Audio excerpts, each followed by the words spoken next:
Part 5, The Bloody Scarfo Reign. Welcome to Deep Sleep, your first stop for mob stories. In the decades following Prohibition, the American underworld evolved from street gangs into sophisticated criminal organizations. Under Bruno Angelo's leadership, the Philly mob had a stable period for almost 3 decades. However, ironically, this stability ended with the assassination of the Quiet Don. After Bruno, there will be a storm. This is the story of Philly mob, and it is now the time of Nicodemo Scarfo, a figure whose violent nature would forever change the Philadelphia underworld. Chapter 27. Let's meet Scarfo. On March 8, 1929, a child was born in Brooklyn, New York, who would one day become known as one of the most feared figures in organized crime. Nicodemo Domenico Scarfo entered the world during a time of tremendous upheaval. The Great Depression had just begun, and America's cities teemed with immigrant families struggling to establish themselves in their new homeland. Nicodemo's parents had arrived from Italy, carrying with them the traditions and connections of the old country. His father's family traced its roots to Naples, while his mother's people came from Calabria, regions of southern Italy with long and complicated relationships with organized crime. Family members would later acknowledge that Mafia connections ran deep in their Italian lineage, threads that stretched back across the Atlantic to villages where such associations were woven into the fabric of daily life. The Scarfo family made their home among Brooklyn's Italian community, where the streets filled with the sounds of their native language and the smells of familiar cooking. Here, in neighborhoods where everyone knew everyone else's business, young Nicodemo spent his earliest years. The Great Depression pressed down on families throughout the city, creating an environment where legitimate opportunities seemed scarce and alternative paths to prosperity held considerable appeal. When Nicodemo reached the age of 12, the Scarfo family made a significant decision. They relocated to South Philadelphia, a neighborhood that would become central to the story we're telling. The year was 1941, and the move placed them in the heart of one of the most tightly knit Italian communities in America. South Philadelphia in the 1940s was a world unto itself. The streets were lined with row houses, their marble steps scrubbed clean each morning by housewives who took pride in their small domains. Corner stores sold Italian specialties, and the neighborhood's social life centered around the church, the family, and the street corner. Here, everyone knew their neighbors, and loyalty to one's neighborhood was paramount. For a young boy transplanted from Brooklyn, South Philadelphia represented both opportunity and challenge. The neighborhood had its own hierarchies, its own codes of conduct, its own ways of doing things. Young Nicodemo would need to find his place in this new environment. As he grew into adolescence, certain aspects of his personality became apparent. He was small in stature. Even as an adult, he would stand only 5 feet, 5 inches tall, earning him the nickname that would follow him throughout his life, Little Nicky. But what he lacked in height, he made up for in intensity and aggression. In 1947, at the age of 18, Nicodemo Scarfo graduated from Benjamin Franklin High School. The school, located in the heart of South Philadelphia, served the neighborhood's Italian community, and many of its students came from families with ties to organized crime. For young men in this environment, legitimate career paths often seemed limited or unappealing compared to the opportunities available through other means. Following his graduation, Scarfo pursued an interest that would prove significant in understanding his character. He took up amateur boxing. The boxing gyms of South Philadelphia were proving grounds where young men tested themselves, where physical courage was valued above all else, and where the ability to inflict and withstand violence was openly cultivated. Those who watched Scarfo in the ring noted his particular style. He fought with an aggression that seemed disproportionate to the situation, a willingness to engage that went beyond the normal competitive spirit. In the controlled environment of the boxing ring, this intensity earned him a certain reputation. Outside that controlled environment, it would prove more troublesome. But boxing was merely a diversion, not a career path. For guidance in more serious matters, Scarfo turned to his extended family, particularly to his uncles on his mother's side. The Piccolo brothers. The Piccolo family represented an established presence in South Philadelphia's organized crime structure. Three brothers, Nicholas, Joseph, and Michael, had built their position carefully over many years, maintaining connections that reached into both legitimate and illegitimate enterprises. The Piccolo brothers operated a restaurant called Piccolo's 500, located at the corner of 11th and Christian Streets. The establishment served as more than just a dining venue. It functioned as a gathering place, a meeting ground where business could be conducted away from prying eyes, where relationships could be cultivated and deals could be arranged. Nicholas Piccolo, known throughout South Philadelphia as Nicky Buck, had achieved particular distinction within the organization. He had risen to the rank of capo captain in the Philadelphia crime family under the leadership of Angelo Bruno. This position placed him in control of his own crew of soldiers and associates, responsible for various criminal operations within his assigned territory. For young Nicodemo Scarfo, his uncles represented a pathway into a world of power and influence that legitimate society could never offer. Under their tutelage, he began to learn the practical aspects of organized crime operations. His initial assignment was straightforward enough. He worked as a bookmaker, taking illegal bets on sporting events and other competitions. The bookmaking operation taught him essential skills. He learned how to manage money, how to keep records that revealed nothing to law enforcement, how to deal with clients who won and those who lost, and how to handle those who failed to pay their debts. These were practical lessons that would serve him well in the years ahead.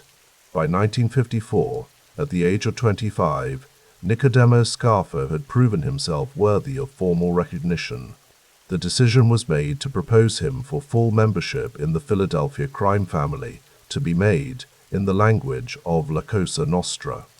The ceremony took place at a location that spoke to the organization's reach beyond Philadelphia proper, the Sans Souci, a restaurant and cocktail lounge operating in Cherry Hill, New Jersey, just across the Delaware River in Camden County.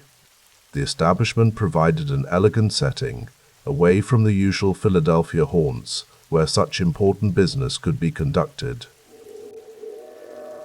The boss who presided over Scarfo's induction was Joseph Ida, a man who led the family during a transitional period in its history. The ceremony itself followed traditions that stretched back centuries to Sicily, binding the new member with oaths of loyalty and secrecy that superseded all other obligations. Nicodemo Scarfo was not alone in taking his vows that day. In a demonstration of the Piccolo family's influence, his cousin Anthony Piccolo, known as Tony Buck, was inducted alongside him. Two of his uncles, Michael Mike Buck Piccolo and Joseph Joe Buck Piccolo, also formally entered La Cosa Nostra at the same ceremony. Nicholas Nicky Buck Piccolo, already a capo, had achieved this status approximately 5 years earlier, and now watched his nephew and brothers join the organization's ranks. The mass induction of the Piccolo family members reflected both the organization's need for reliable personnel and the traditional preference for recruiting from within established crime families.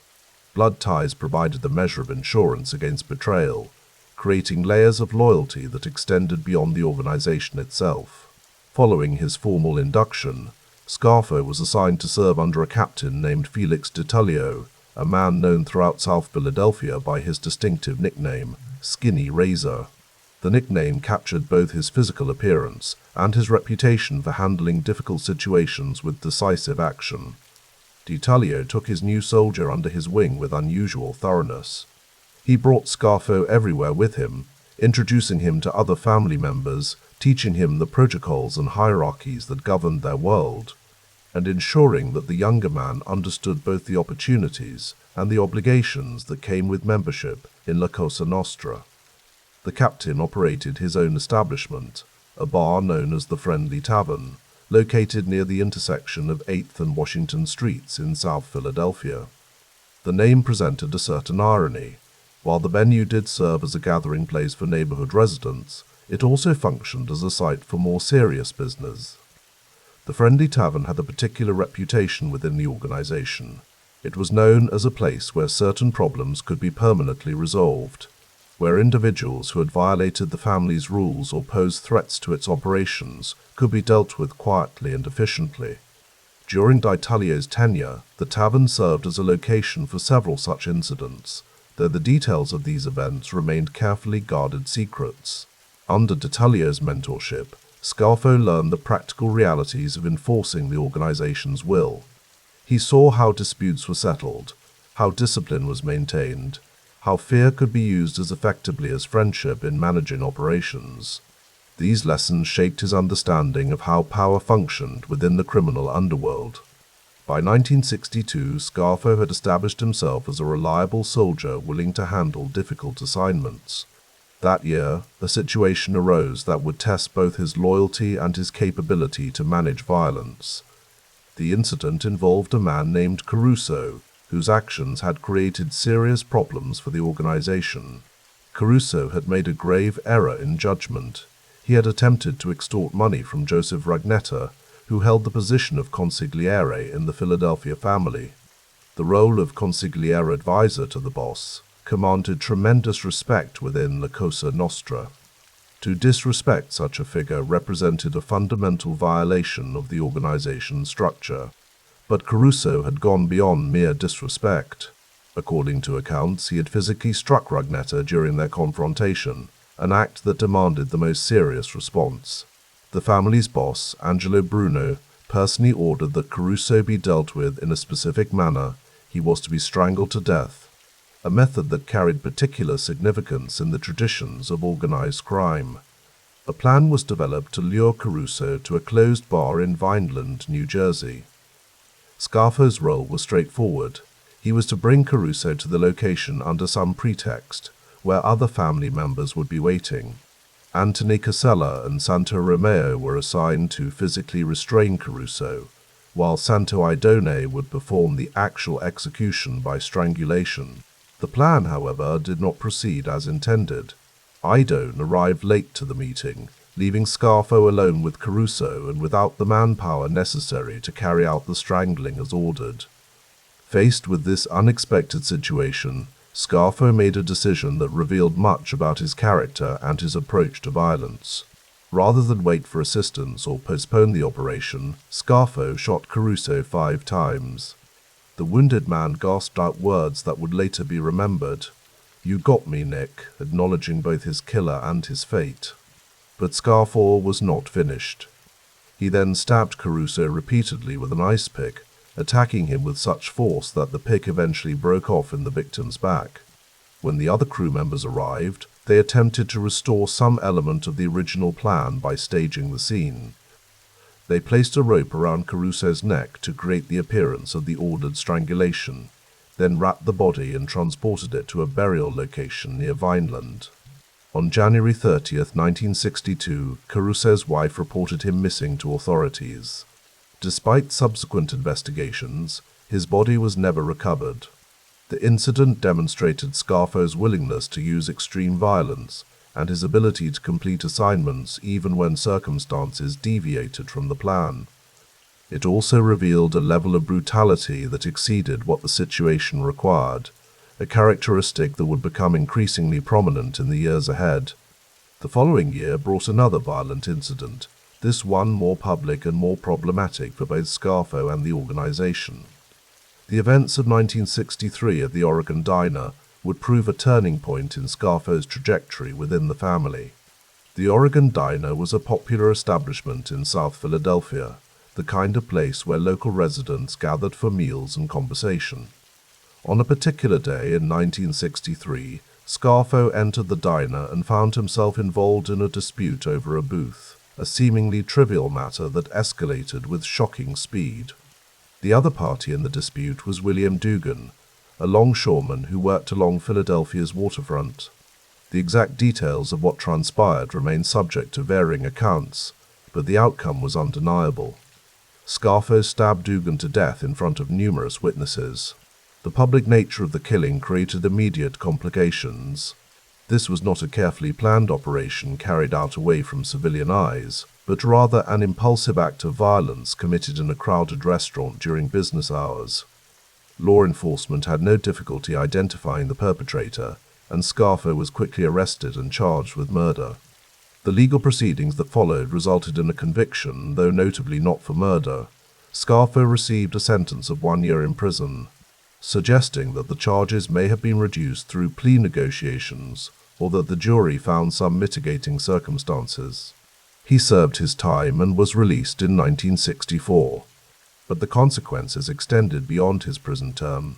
The Oregon diner incident had created serious problems for the Philadelphia family. Angelo Bruno, who had assumed leadership of the organization, prided himself on maintaining a low profile and avoiding the kind of public attention that Scarfo's actions had generated. Bruno's approach to leadership emphasized diplomacy over violence, negotiation over confrontation, and discretion above all else. The Dugan killing represented everything Bruno opposed: unnecessary violence, public spectacle, and the kind of attention from law enforcement that could threaten the organization's operations. The family's consigliere, Joseph Rugnetta, known respectfully as Mr. Joe, advised Bruno on how to handle the Scarfo situation. According to later accounts, Rugnetta recommended the ultimate sanction: execution. Scarfo's pattern of excessive violence and poor judgment made him, in Rugnetta's view, a liability the family could not afford. But Angelo Bruno chose a different path. Rather than ordering Scarfo's death, he imposed a form of exile. Scarfo would be sent to Atlantic City, removed from his home territory of South Philadelphia, and placed in what was then a minor outpost of the family's operations. In 1964, Nicodemo Scarfo arrived in Atlantic City under circumstances that represented both punishment and opportunity. The resort town, located some 60 miles from Philadelphia along the New Jersey coast, had seen better days. The grand hotels that had once attracted wealthy visitors now showed their age, and the city's economy struggled to compete with newer vacation destinations. For the Philadelphia crime family, Atlantic City represented a modest operation: some bookmaking, some loan sharking, some involvement in the city's remaining entertainment venues. It was a far cry from the lucrative territories of South Philadelphia, and being sent there constituted a clear demotion, a signal that Scarfo had fallen out of favor with the organization's leadership.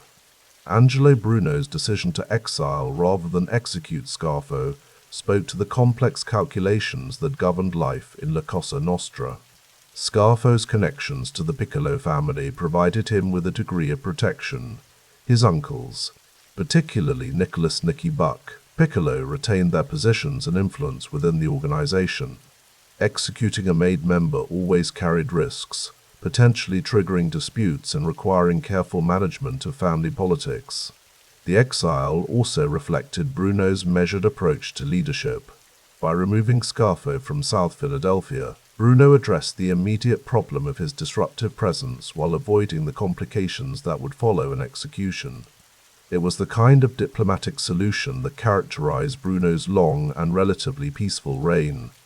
For Scarfo himself, the move to Atlantic City represented a significant setback. He was being removed from the center of power, sent to what amounted to a backwater assignment, separated from the network of relationships and opportunities he had spent years cultivating in South Philadelphia. As he settled into his new circumstances in Atlantic City, Scarfo faced an uncertain future. He was 35 years old, with a demonstrated capacity for violence, but also a track record of poor judgment. He had been given a second chance, but his position within the organization remained precarious. The first chapter of Nicodemo Scarfo's story reveals a man shaped by the streets of South Philadelphia, trained in the traditions of La Cosa Nostra, and marked by a propensity for violence that exceeded even the brutal norms of his profession. From his humble beginnings in Brooklyn through his education under the Piccolo brothers, from his formal induction into the Philadelphia family through the incidents that led to his exile, we see the emergence of a figure whose nature would prove both his greatest asset and his most dangerous liability. Angelo Bruno's decision to send Scarfo to Atlantic City represented an attempt to manage a problematic but connected member of the organization. What Bruno could not have foreseen was how this exile would ultimately position Scarfo to capitalize on changes that would transform Atlantic City from a fading resort town into one of America's gambling capitals. But that transformation lay years in the future. For now, in 1964, Nicodemo Little Nicky Scarfo found himself in Atlantic City, exiled from the place he considered home, uncertain of his prospects but very much alive, and still connected to the organization that both constrained and empowered him. The story of how he would navigate these circumstances, and how his exile would eventually become the foundation for his rise to power, would unfold in the chapters ahead. Chapter 28: Exile in Atlantic City. In the spring of 1964, Nicodemo Scarfo arrived in Atlantic City, a man in exile. The resort town, known for its boardwalk and ocean breezes, would become his domain for the next 2 decades. This was not a vacation. This was punishment handed down by Angelo Bruno, the boss of the Philadelphia crime family. Scarfo had crossed a line, and Atlantic City was where he would serve his time away from the center of power. He moved into his mother's boarding house on North Georgia Avenue, in the heart of Ducktown, the Italian-American section of the resort. The building at 28 North Georgia Avenue would become more than just his residence. It would become his headquarters, the foundation of what would later be known as the Scarfo crew. Scarfo did not arrive in Atlantic City alone. He brought with him his first wife, Domenica, and their young son, Nicodemo Jr., whom everyone called Nicky Jr.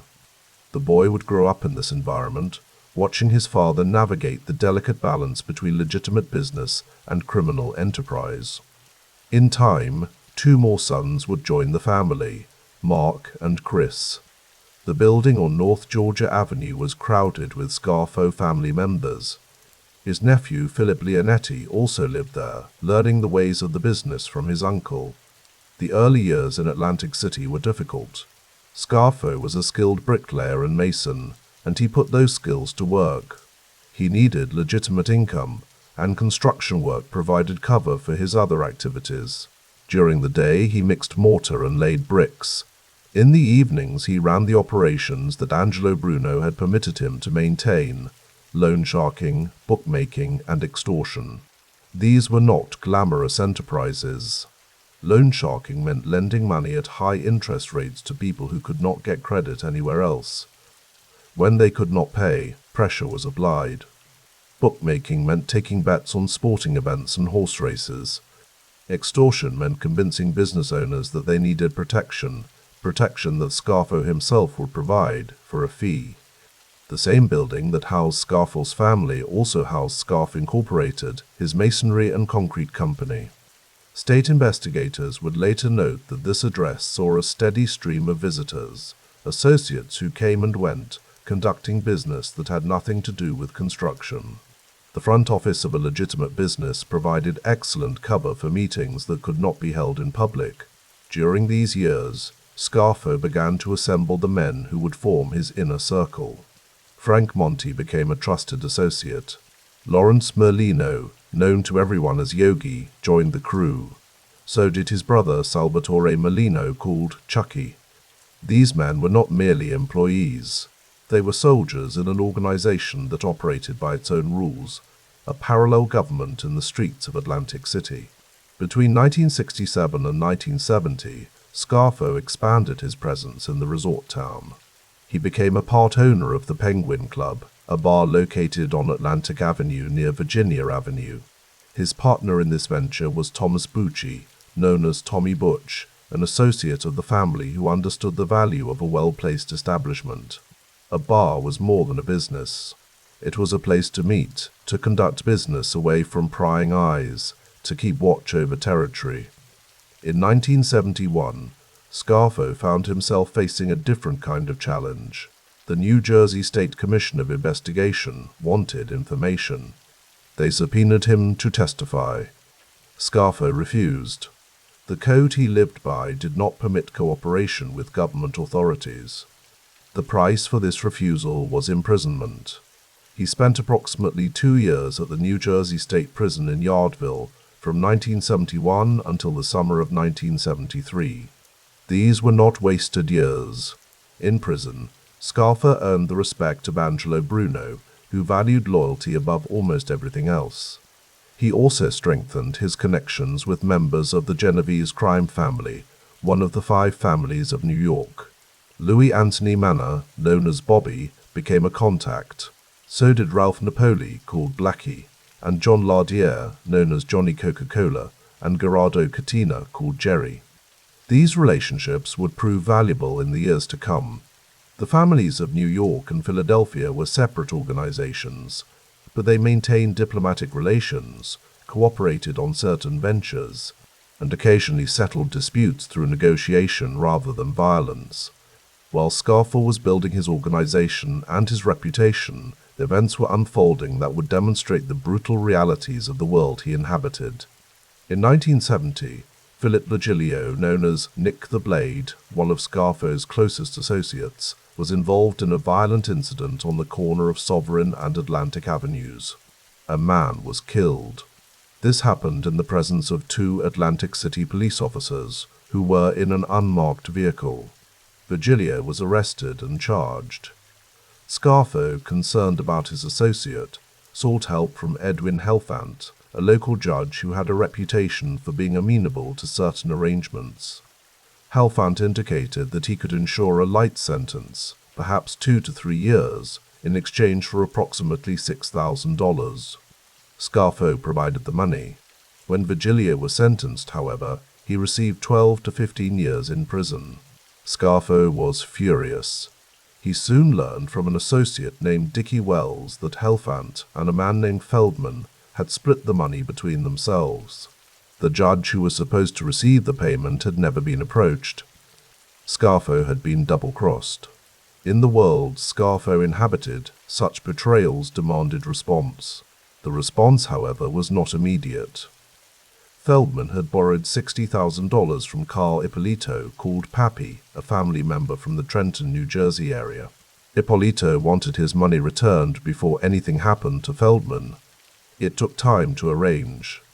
In 1974, approximately 4 years after the original offense, Feldman's debt was settled. What followed was the result of careful planning. An associate named Scalliot contacted Feldman with a business proposition. Feldman, who had a reputation for arson work, was told that Scalliot wanted him to examine a warehouse that needed to be burned. It was a logical request, given Feldman's expertise.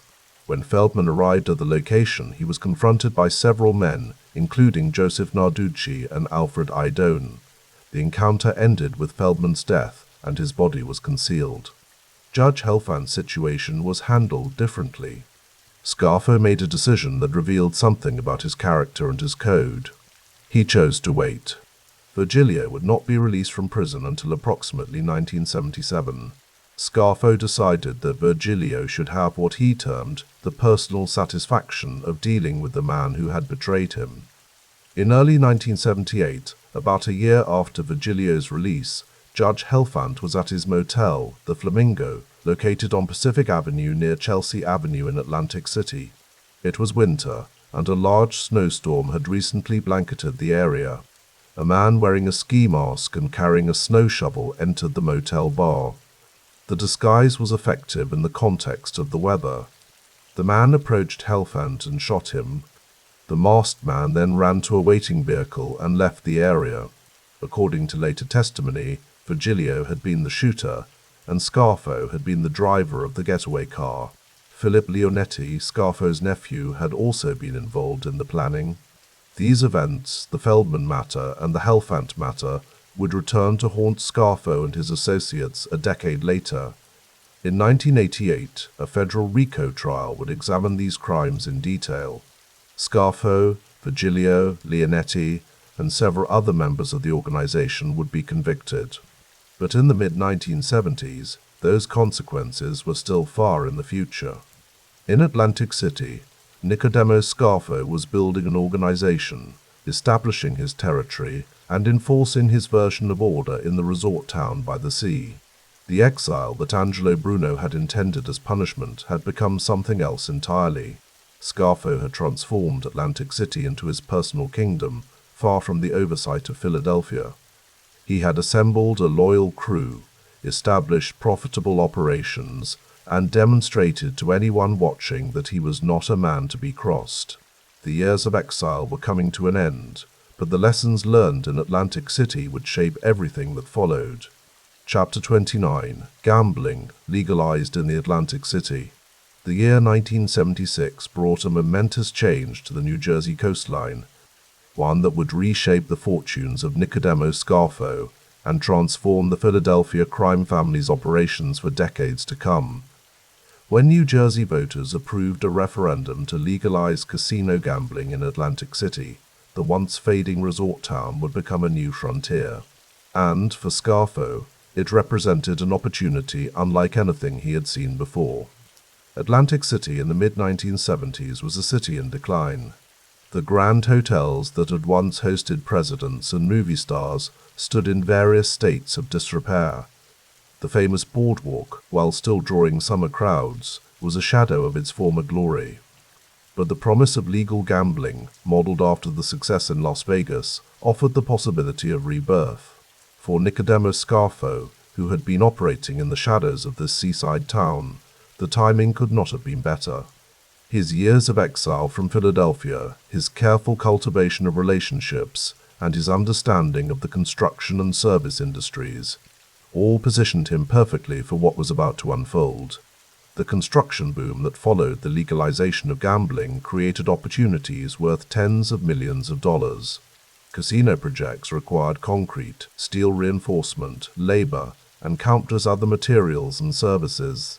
And the Scarfo crew, working in coordination with the broader Philadelphia family, moved quickly to establish control over these lucrative contracts.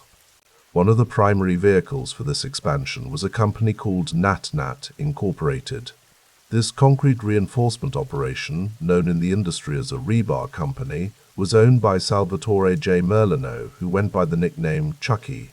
The actual operations were run by his younger brother Lawrence, called Yogi by those who knew him. Lawrence Merlino held the position of soldier in Scarfo's crew. The rebar business was crucial to the casino construction industry. Every major building project required steel reinforcement bars to strengthen concrete structures. By controlling this supply, Nat positioned itself at the center of the building boom. Scarfo himself established a company called Scarf Incorporated, working alongside his nephew Philip Leonetti, who was known by the nickname Crazy Phil. Through a combination of competitive pricing and, as later investigations would suggest, intimidation, Scarf Incorporated secured contracts to supply concrete for major casino projects throughout Atlantic City. When Scarf Incorporated was disqualified from one particular job, the organization didn't miss a step. A second company, Egg Harbor Incorporated, was quickly established. This company was set up under the name of Chris Scarfo, and through persistence and connections, managed to push its way into a general contractor position on the project in question. These companies didn't limit themselves to rebar and concrete. They sold cement, cement-based products, and a wide range of other construction materials to contractors and casino owners throughout the region. The scope of operations extended beyond the casinos themselves, capturing contracts for public works projects as well. Among these public works contracts were some of the most significant infrastructure projects in the region. The crew secured subcontracts for work on a nuclear power plant and even on a prison facility. Each of these projects represented substantial financial opportunities, and each one strengthened the organization's position in the construction industry. But the influence of Scarfo's organization extended far beyond construction materials. They also moved to take control of the vending machine business in Atlantic City. This operation, placing machines in restaurants, bars, hotels, and eventually casinos, provided both revenue and intelligence about various establishments throughout the city. The method of expansion often involved what law enforcement would later describe as labor racketeering. Restaurants, bars, hotels, casinos, and construction companies all found themselves subject to pressure. The manipulation of unions and labor contracts became a significant source of both income and control. The organization's influence over labor unions was particularly notable. Local 54 of the Hotel Employees and Restaurant Employees International Union was especially important. This local union represented approximately 18,000 hotel and casino workers in Atlantic City. Through the union's president, Frank Gerace, the Scarfo crew maintained significant influence over labor matters affecting the entire casino industry. Estimates from that period suggest that Scarfo's organization received approximately $20,000 per month from their various labor-related activities, which would be equivalent to roughly $200,000 in today's currency. This steady stream of income month after month represented a dramatic increase from the organization's earlier operations. The Teamsters Union also fell under the organization's influence. This extended to Teamsters Local 331, which covered the Atlantic City area, and Local 58 in Philadelphia. Additionally, the roofers Local 30 and 30B in Philadelphia, under the leadership of Edward Traits, known as Eddie, maintained connections with the organization. These union relationships served multiple purposes. They provided income through various arrangements. They offered leverage over construction projects and casino operations, and they created a network of influence that extended throughout the regional economy. As 1976 turned to 1977 and then 1978, Scarfo's position within the Philadelphia crime family strengthened considerably. His earning ability, combined with his organizational skills, made him an increasingly valuable member of the family structure. The exile to Atlantic City, which had once seemed like a punishment, had instead positioned him at the center of the most lucrative opportunities the family had seen in years. But even as business flourished, the fundamental nature of organized crime remained unchanged. Personal disputes, questions of respect, and matters of family honor still required resolution according to the old codes. In 1979, a situation developed involving Michael Cifelli, who was known by the nickname Coco. Cifelli had made what the family leadership considered a serious error in judgment. He had been selling drugs to the son of Frank Monte, who was himself a member of the Philadelphia crime family. The matter was brought before Angelo Bruno, who at that time still led the Philadelphia family as boss. Bruno, after considering the situation, approved the resolution. The decision was made that Cifelli would be killed. The planning of the operation involved several members of the organization. Salvatore Chucky Merlino would participate, as would Salvatore Testa, whose father Philip had been a prominent figure in the family. Frank Lumio played a role, and Nicodemo Scarfo himself took part. The location chosen was a South Philadelphia bar known as Priori's, located at the intersection of 10th and Wolf Streets. The timing was arranged through a telephone call. Frank Lumio placed the call to Cifelli at the bar, engaging him in conversation. This served the practical purpose of locating Cifelli precisely within the establishment, making it easier for the shooters to identify their target. Michael Cifelli was talking on the telephone just inside the front door of the bar when Salvatore Merlino and Salvatore Testa entered. The two men, serving as the shooters, carried out the operation. Nicodemo Scarfo waited outside, driving the getaway car that would transport the participants away from the scene. The killing of Michael Cifelli, while carried out in Atlantic City's area of influence, followed traditional organized crime protocols. It had been approved by the boss. It involved multiple participants working in coordinated roles, and it sent a message about the consequences of crossing certain lines within the organization's sphere of influence. As 1979 drew to a close, another situation developed, this one more personal to Nicodemo Scarfo himself. Vincent Falcone, who went by the nickname Jimmy, was an associate of the organization and worked as a cement contractor. In many ways, Falcone's position in the business world intersected with the same construction industry that Scarfo's crew had worked so hard to dominate. But Falcone made what would prove to be a fatal mistake. In conversations with others, he criticized Scarfo's business practices. He spoke negatively about how Scarfo conducted his operations. In the world of organized crime, where respect and reputation were paramount, such talk could not be tolerated. In December 1979, the matter came to a head. During a private gathering, Scarfo made his decision. He handed a gun to his nephew, Philip Leonetti, and gave a simple nod. No words were necessary. Leonetti understood what was expected. Philip Leonetti then shot and killed Vincent Falcone on the spot. The execution happened in the presence of Scarfo himself, a demonstration of authority and a lesson about the consequences of disrespect. That Falcone had been a friend, someone who worked in the same industry and had contributed to the organization's success, made no difference. The perceived insult to Scarfo required a response. The killing of Vincent Falcone illustrated something important about Nicodemo Scarfo's leadership style. Where some crime figures might have issued warnings or handled disrespect through other means, Scarfo's response was immediate and lethal. This reputation for ruthless decisiveness, for responding to even minor slights with extreme violence, would become a defining characteristic of his approach to leadership.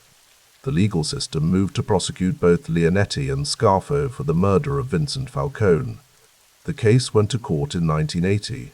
But despite the charges, both men were ultimately acquitted. The not guilty verdict, whether due to lack of witnesses, fear of testifying, or other factors, meant that Scarfo and his nephew faced no legal consequences for Falcone's death. By the end of the 1970s, Nicodemo Scarfo had transformed himself from an exiled soldier to a crucial earner and enforcer for the Philadelphia crime family. The legalization of gambling in Atlantic City had provided opportunities that few could have imagined just a few years earlier. Through construction companies, labor unions, and various business operations, the organization had positioned itself to profit from the casino boom for years to come. But the violence that accompanied this success, the willingness to kill over business disputes and personal insults, foreshadowed the turbulent years ahead. The same qualities that made Scarfo effective in building the Atlantic City operation, his ruthlessness, his decisive nature, his unwillingness to tolerate disrespect, would shape the family's future in ways that no one in 1979 could fully anticipate. As the new decade approached, the Philadelphia crime family stood at a crossroads. The money flowing from Atlantic City was substantial. The organization's influence over construction and labor had never been stronger. But the methods used to achieve this success, and the personality of the man who had engineered much of it, would soon test the limits of what the family and the city could endure. The transformation of Atlantic City from a fading resort to a gambling mecca had transformed Nicodemo Scarfo as well. The years of exile were over.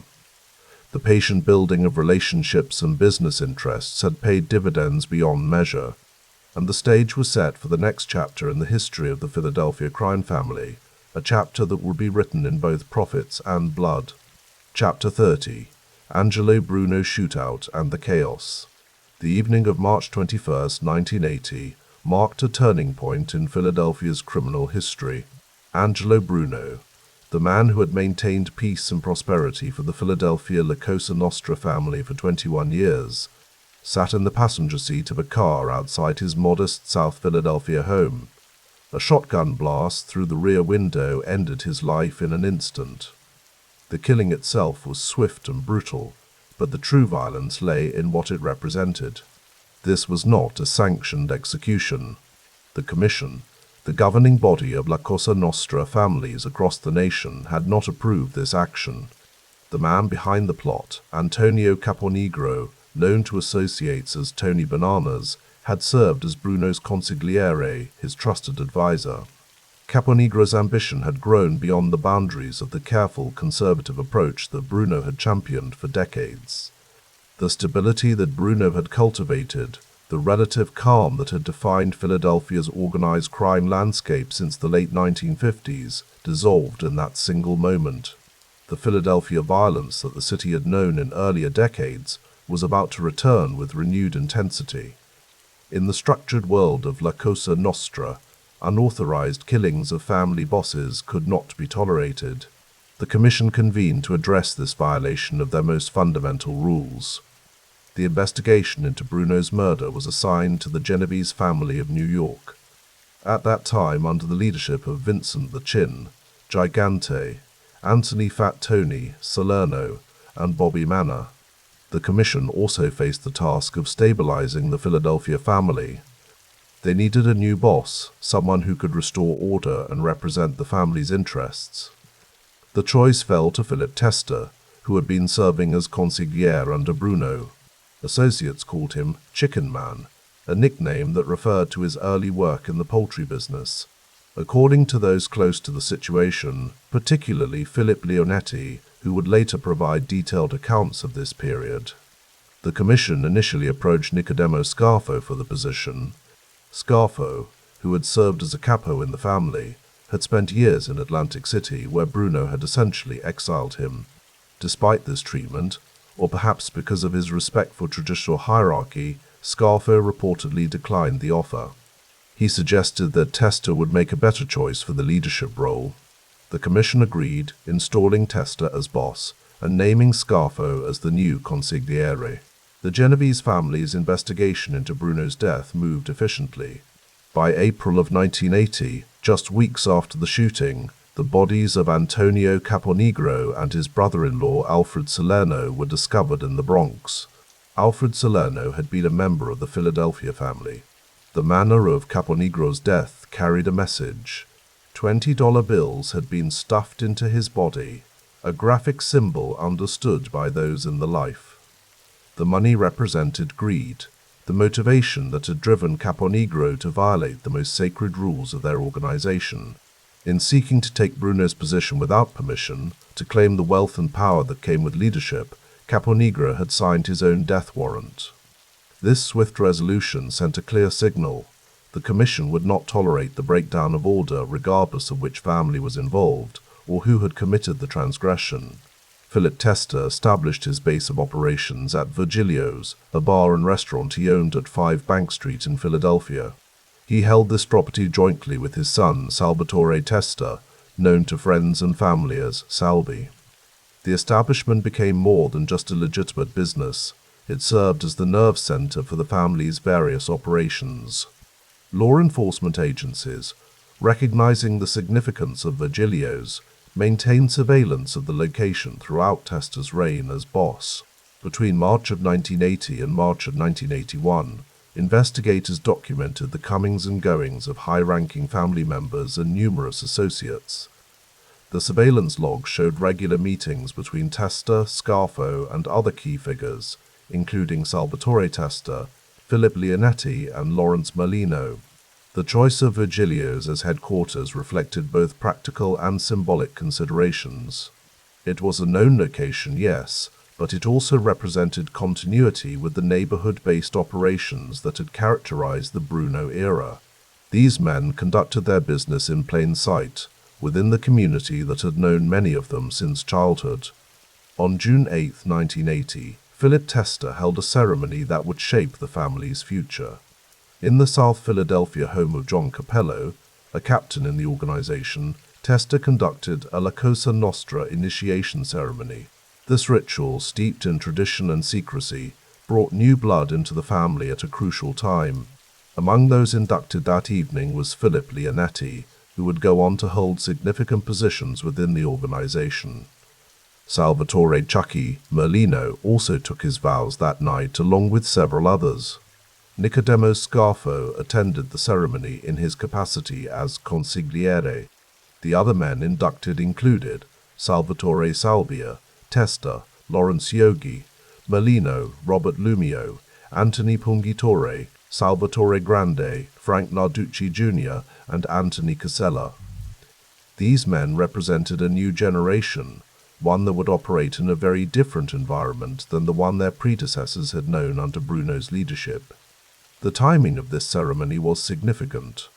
Tester was building strength, creating bonds of loyalty through the traditional rituals, and establishing his authority through one of the most sacred acts a boss could perform, the making of new members. Despite the deaths of Caponegro and Alfred Salerno, questions remained about Bruno's murder. Scarfo continued the investigation into who else might have been involved or had knowledge of the plot. This work brought him into contact with leaders of other families, strengthening connections that would prove important in the years ahead. Scarfo met with Vincent Gigante to discuss various family matters, including problems they were having with a member named John Simone. Simone had been ordered to present himself to family leadership to come in the parlance of that world, but had refused to comply. Such defiance could not be tolerated, as it undermined the authority structure that held the organization together. During these discussions, Scarfo and Gigante also determined that another family member, Frank Sindone, needed to be eliminated for his role in Bruno's death. The investigation had uncovered Sindone's involvement in the conspiracy, making his fate inevitable under the rules that governed their world. Scarfo also traveled to New York to meet with Paul Castellano, who at that time led the Gambino family, one of the most powerful La Cosa Nostra organizations in the country. Scarfo explained the difficulties the Philadelphia family was experiencing in dealing with John Simone. Castellano offered his assistance, promising that the matter would be resolved. True to his word, the Gambino family handled the situation.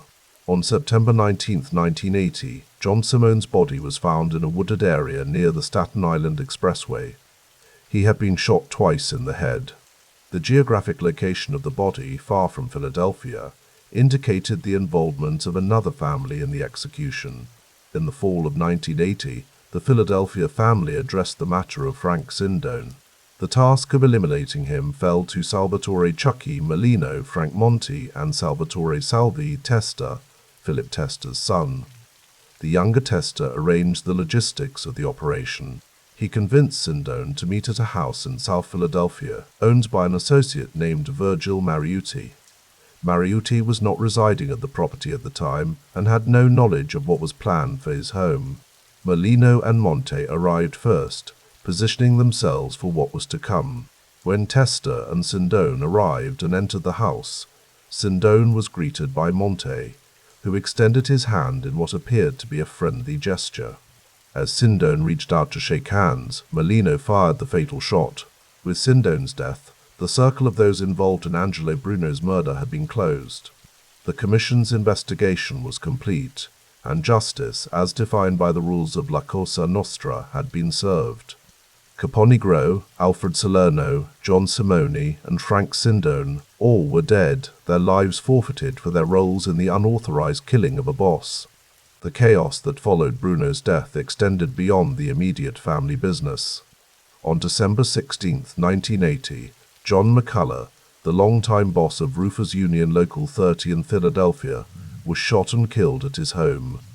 The murder was carried out by a gunman who posed as a florist, delivering poinsettias, a ruse that allowed him to gain entry to McCullough's residence. The triggerman was Willard Moran, known as Junior. He had rented a van for the operation and used the flower delivery as his cover. Once inside McCullough's kitchen, with the victim's wife present, Moran fired a .22 caliber Ruger, ending McCullough's life. This killing was a contract execution ordered by Raymond Martirano, called Long John, and his brother-in-law Albert Didone. Both men operated within Scarfo's sphere of influence. The motivation for McCullough's murder stemmed from his activities in Atlantic City, where he was attempting to organize a rival union. This new union would compete with an existing organization that had ties to the Philadelphia family. At the time, Didone held the position of vice president in Local 54, and McCullough's efforts threatened their interests. The McCullough murder demonstrated how the instability following Bruno's death was affecting not just the internal operations of the family, but also the various legitimate and semi-legitimate enterprises that organized crime influenced. Labor unions, construction projects, and business operations that had run smoothly under Bruno's careful management were now becoming battlegrounds. For a period, it seemed that Philip Testa might restore some measure of the order that had characterized the Bruno years. He maintained relationships with the other families, conducted business with appropriate discretion, and tried to keep the various factions within his own organization working together. Salvatore Testa, his son, showed promise as a young member of the family. The elder Testa relied increasingly on trusted associates like Scarfo, Leonetti, and the Molino brothers. Virgilio's continued to serve as the central meeting place where decisions were made and disputes were resolved. But the seeds of further violence had already been planted. The murder of Angelo Bruno had demonstrated that the old rules could be broken, that ambition and greed could overcome tradition and loyalty. The careful balance that Bruno had maintained between earning money and avoiding unnecessary attention from law enforcement had been disrupted. The Philadelphia family was entering a new phase of its history, one that would be marked by internal conflicts, aggressive expansion, and a level of violence that would eventually attract intense scrutiny from law enforcement agencies at every level. Philip Testa had inherited a family in transition, moving from the stable, quiet leadership of the Bruno era into an uncertain future. The next chapter of the Philadelphia La Cosa Nostra story would be written in blood, as the forces set in motion by Bruno's death continued to unfold. The calm, methodical approach that had served the family well for 2 decades was giving way to a more aggressive, volatile style of leadership. The consequences of this transformation would reshape not just the Philadelphia family, but would send ripples through the entire American La Cosa Nostra landscape in the years to come. In our next chapter, we'll explore the brief tenure of Philip Testa as boss, the challenges he faced in holding the family together, and the events that would once again plunge the Philadelphia La Cosa Nostra into turmoil and uncertainty. Chapter 31. The Murder of Philip "Chicken Man" Testa. The winter of 1981 brought more than just cold winds through the streets of South Philadelphia. Behind closed doors in quiet restaurants and modest row homes, discontent had been building within the organization Philip Testa now led. The transition from Angelo Bruno's measured 21-year reign to Testa's leadership had proven more turbulent than anyone anticipated. Where Bruno had ruled with patience and careful deliberation, the new Don found himself navigating waters that grew choppier with each passing month. Philip Testa sat at the head of a fractured family. His elevation to Don had not been met with universal approval, and the old stability Bruno had cultivated seemed to slip further away with each week. Members who had grown accustomed to Bruno's predictable methods now whispered their concerns in darkened corners. Some questioned whether Testa possessed the temperament to hold together an organization that had begun showing cracks in its foundation. The structure beneath Testa appeared solid on paper. Peter Casella held the position of underboss, the second highest rank in the organization. Nicodemo, Little Nicky, Scarfo served as consigliere, the trusted advisor meant to provide counsel and mediate disputes. Below them, the capos.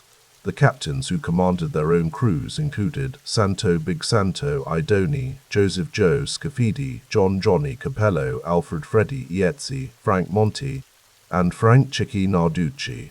Each controlled his own territory, managed his own soldiers, and answered to Testa. In theory, this hierarchy should have functioned smoothly. In practice, old resentments and new ambitions created friction at every level. February brought complications that Testa could not ignore. On the 19th and 20th of that month, a federal grand jury in Philadelphia handed up an indictment that sent ripples through the organization. The case, designated Operation Gangplank, represented one of the city's earliest applications of the Racketeer-Influenced and Corrupt Organizations Act, RICO.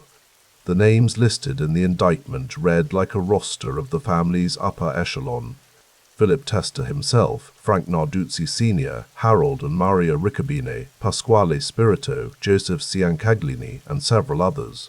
The charges painted a detailed picture of their activities. Federal prosecutors alleged a gambling and loan sharking enterprise that had operated across South Philadelphia for years. The indictment documented 41 separate overt acts, ranging from the collection of credit through extortion to mail and wire fraud, illegal gambling operations including lotteries and craps games, and unlawful debt collection. Among the specific incidents cited was the Reed Street craps game, a well-attended affair that had apparently attracted more attention than its organizers realized. For Testa, the indictment represented more than legal jeopardy. It exposed the organization to scrutiny at precisely the moment when internal unity mattered most. The case would require coordination, legal expenses, and careful management to prevent members from seeking deals with prosecutors. Some within the family viewed the federal investigation as evidence that Testa had failed to maintain the low profile Bruno had cultivated so carefully. Others saw something else entirely, an opportunity. The complaints against Testa's leadership extended beyond the federal case. Members spoke quietly about his inability to stabilize the organization after Bruno's death. Where Bruno had smoothed over disputes and maintained equilibrium between competing interests, Testa seemed unable to command the same respect or enforce the same discipline. Factions that Bruno had kept in careful balance now pulled against each other, and the Don appeared to struggle with the weight of holding them together. His nickname, Chicken Man, had followed him for years, supposedly earned through legitimate poultry businesses rather than any suggestion of cowardice. Philip Testa had worked his way up through the organization over decades, building relationships and proving his reliability to Bruno. But reliability as an underboss did not automatically translate to effectiveness as a Don. The skills required were different, and the challenges had multiplied in ways that Bruno himself might have found daunting. Testa lived at 2017 West Porter Street in South Philadelphia, a modest row home that fit the neighborhood's working-class character.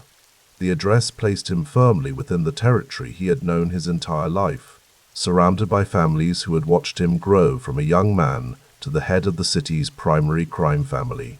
The Porter Street house represented stability, tradition, and connection to the community, all values that Bruno had embodied and that Testa sought to continue. But within the organization's upper ranks, calculations were being made that had nothing to do with tradition or loyalty. Peter Casella, the underboss who should have been Testa's strongest supporter, had apparently concluded that change was necessary. Frank Narducci Sr., one of the capos, shared this assessment. Together, they began planning what they believed would solve the family's leadership crisis. The execution of their plan required someone willing to perform the actual work. Rocco Marinucci, whose name would become forever linked to the events of March 15th, accepted this role. The method chosen was neither subtle nor traditional. Rather than the quiet elimination that had characterized Bruno's death, the plotters selected an approach that would send an unmistakable message. A nail bomb offered certain advantages. Properly constructed and positioned, it would ensure the target's death while creating enough destruction to obscure evidence. The nails, packed around the explosive charge, would fragment upon detonation, multiplying the weapon's deadly effect.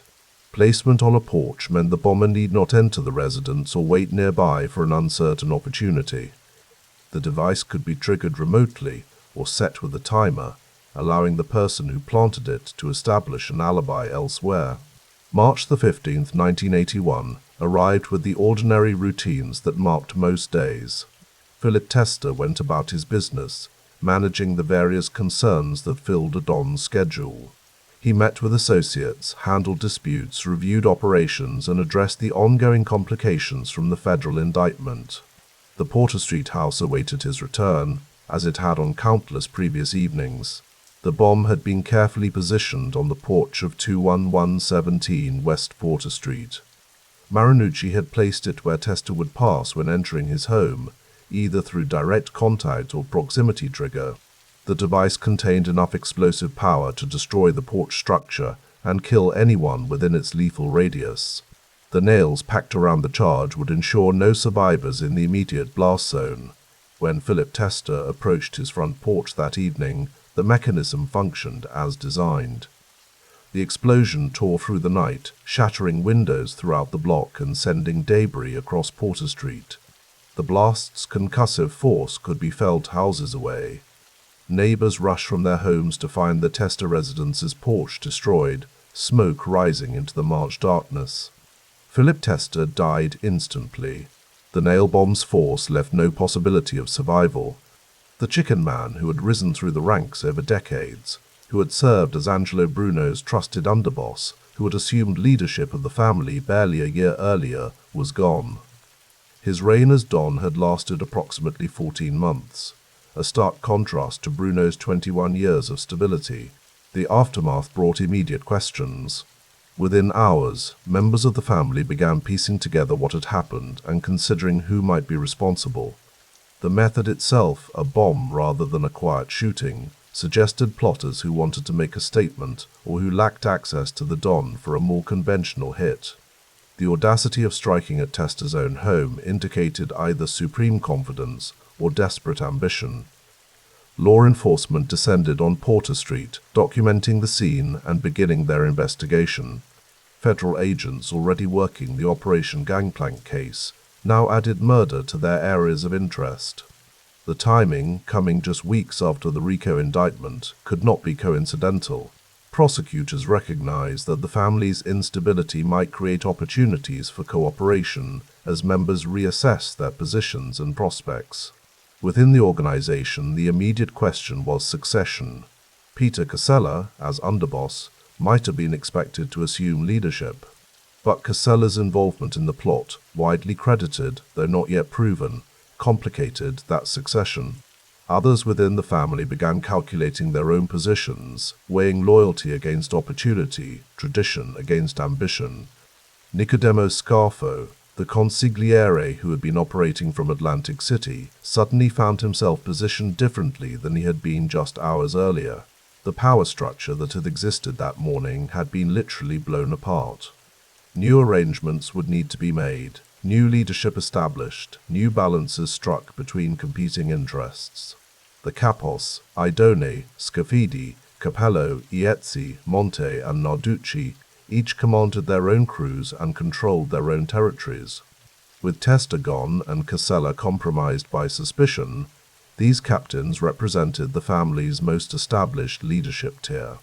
Their decisions in the coming days would determine whether the organization maintained cohesion or fractured into competing factions. Frank Narducci Sr., one of the alleged plotters, faced particular complications. His involvement, if proven, would require resolution according to the family's codes. But those codes assumed a stable hierarchy to enforce them, with both the Don and underboss removed from practical authority, who possessed the standing to demand justice.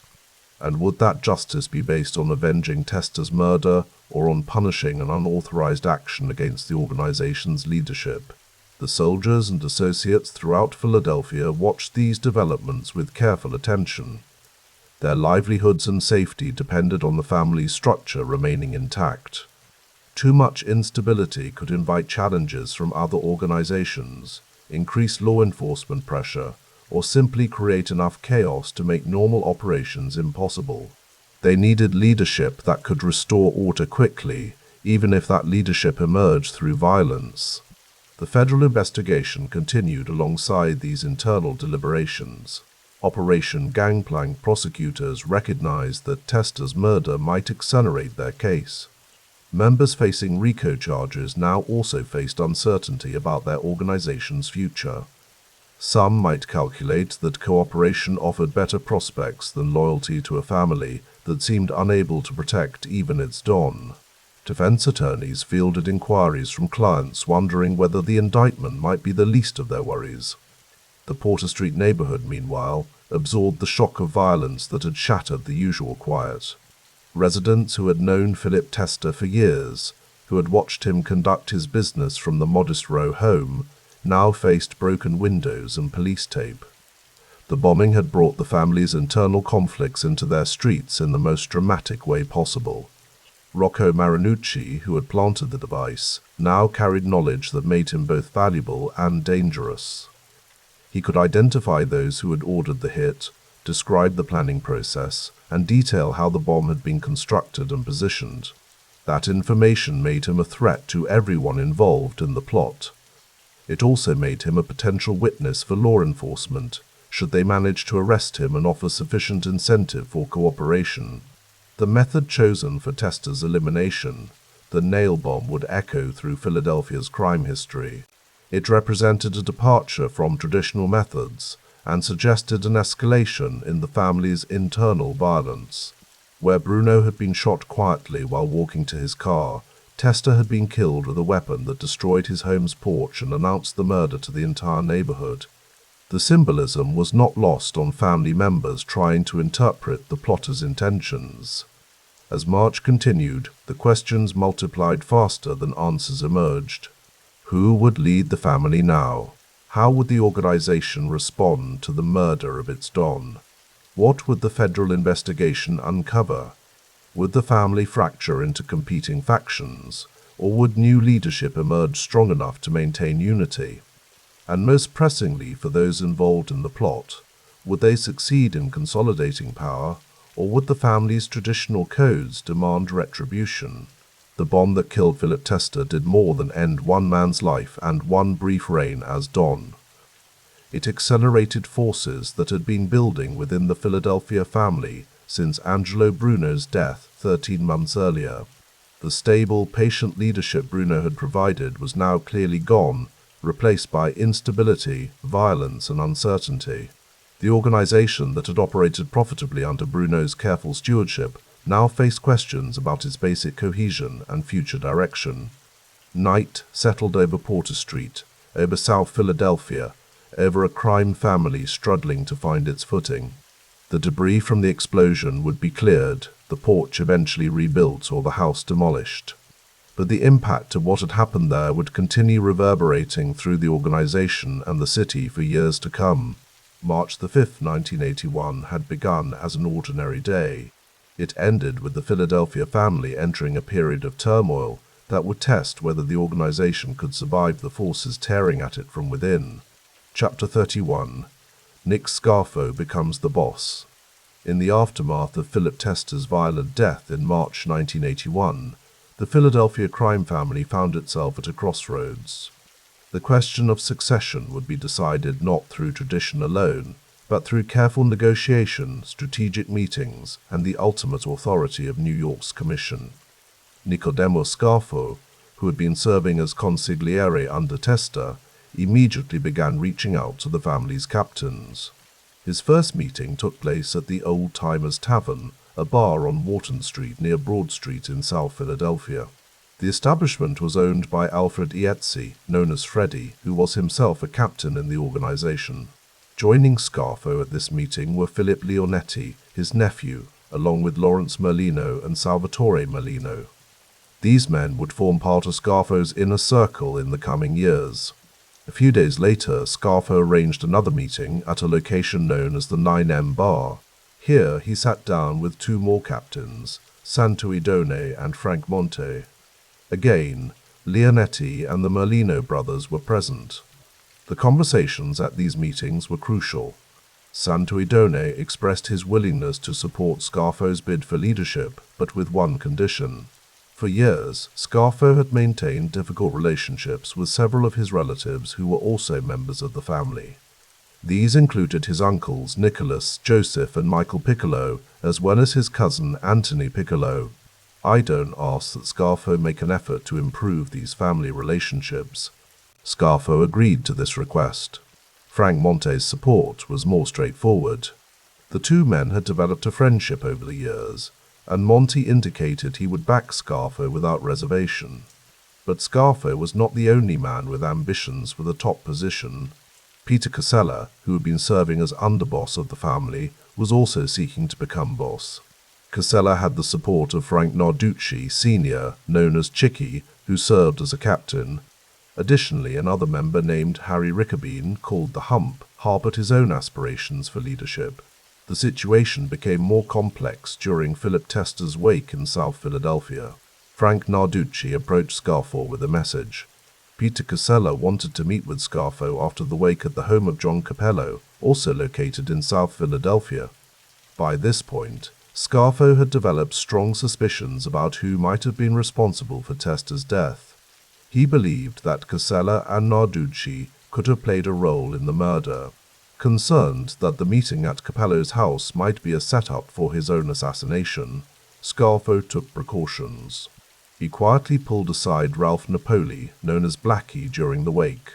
Scarfo instructed Napoli to immediately drive to northern New Jersey and contact Bobby Manor, an influential figure in the Genovese crime family. The message was urgent. Scarfo wanted to meet with Manna the following day regarding the leadership of the Philadelphia family. Despite his concerns, Scarfo attended the meeting at Capello's house. Present were Peter Casella, his brother Anthony Casella, John Grande, and his brother Joseph Grande, Frank Narducci, and Rocco Marinucci. Peter Casella shared information he claimed to have received from contacts in New York. According to Casella, Philip Testa had been murdered by John Berkery, who was an associate of the family. Casella then made a request. He wanted Scarfo to handle the retaliation by killing Berkery. Scarfo's response was direct. He told Casella and the others that he didn't believe this version of events. He also informed them that he would be meeting with Bobby Manna the next day to discuss his own assessment of the situation. The following day was the day of Philip Testa's funeral. Rather than attend the service, Scarfo and Napoli traveled to New York City for their meeting with Bobby Manna. Scarfo explained the events of the previous night at Capello's house. He shared his belief that Peter Casella and some of the others present at that meeting were actually responsible for Testa's murder. After listening to Scarfo's account, Manna decided the matter needed to be escalated. He arranged for Scarfo to meet with two of the most powerful men in the New York underworld, Vincent Gigante, known as the Chin, and Anthony Salerno, called Fat Tony. The murder of Philip Testa had violated one of the fundamental rules of La Cosa Nostra. The killing had not been sanctioned by the Commission, the governing body that oversaw the various crime families. When such a violation occurred, the Commission conducted an investigation to determine who was responsible and to decide on appropriate action. The Genovese crime family had been assigned to lead this investigation. Vincent Gigante, as boss of the Genovese family, held a seat on the commission itself. About a week after Testa's funeral, the crucial meeting took place in New York. Scarfo met with Gigante, Salerno, and Manna. Peter Casella and Rocco Marinucci were also scheduled to attend, but they arrived approximately 3 hours late. This meeting would determine the future leadership of the Philadelphia family. Both Scarfo and Casella were given the opportunity to present their cases and answer questions. After hearing from both men, the decision was rendered. Gigante, Salerno, and Manna informed Scarfo that he was now the boss of the Philadelphia crime family. Along with this appointment came specific instructions. Scarfo was told to eliminate everyone who had been involved in Philip Testa's murder. The Commission was making clear that unsanctioned killings would not be tolerated, and those responsible would face the ultimate penalty. As for Peter Casella, the Commission's message was equally clear, though different in nature. He was instructed to retire and relocate to Florida. This was both a removal from power and, in its way, a mercy. Casella would live, but his days of influence in Philadelphia were over. The meeting in New York marked a turning point.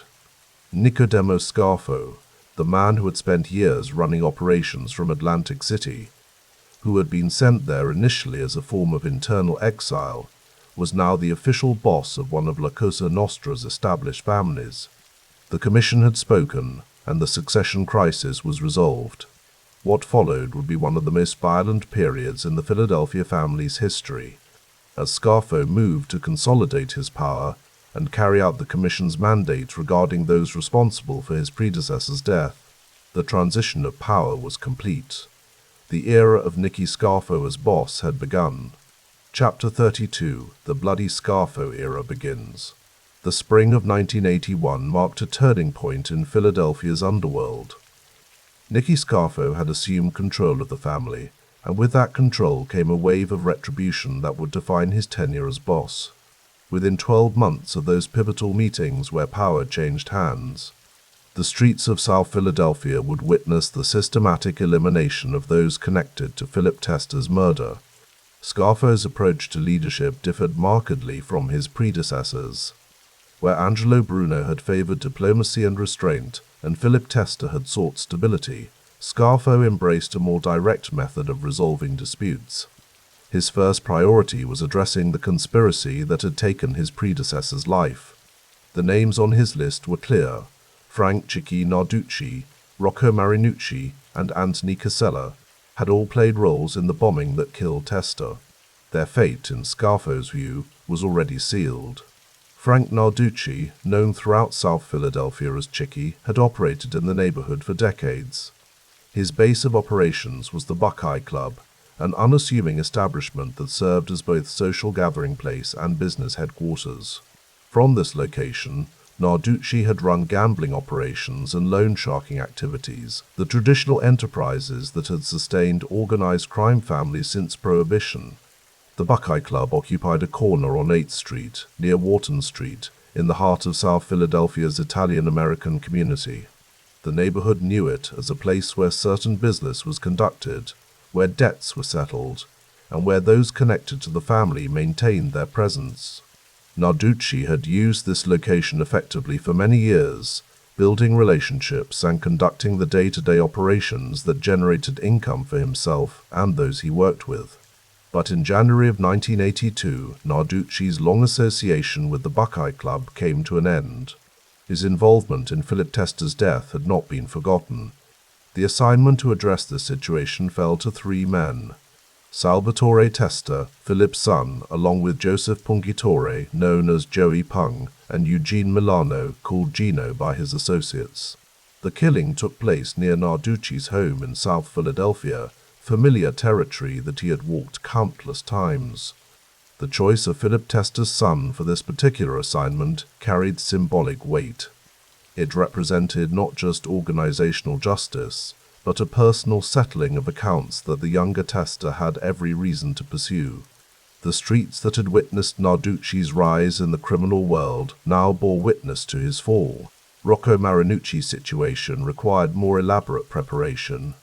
Unlike the straightforward approach taken with Narducci, the plan for Marinucci involved deception and careful coordination.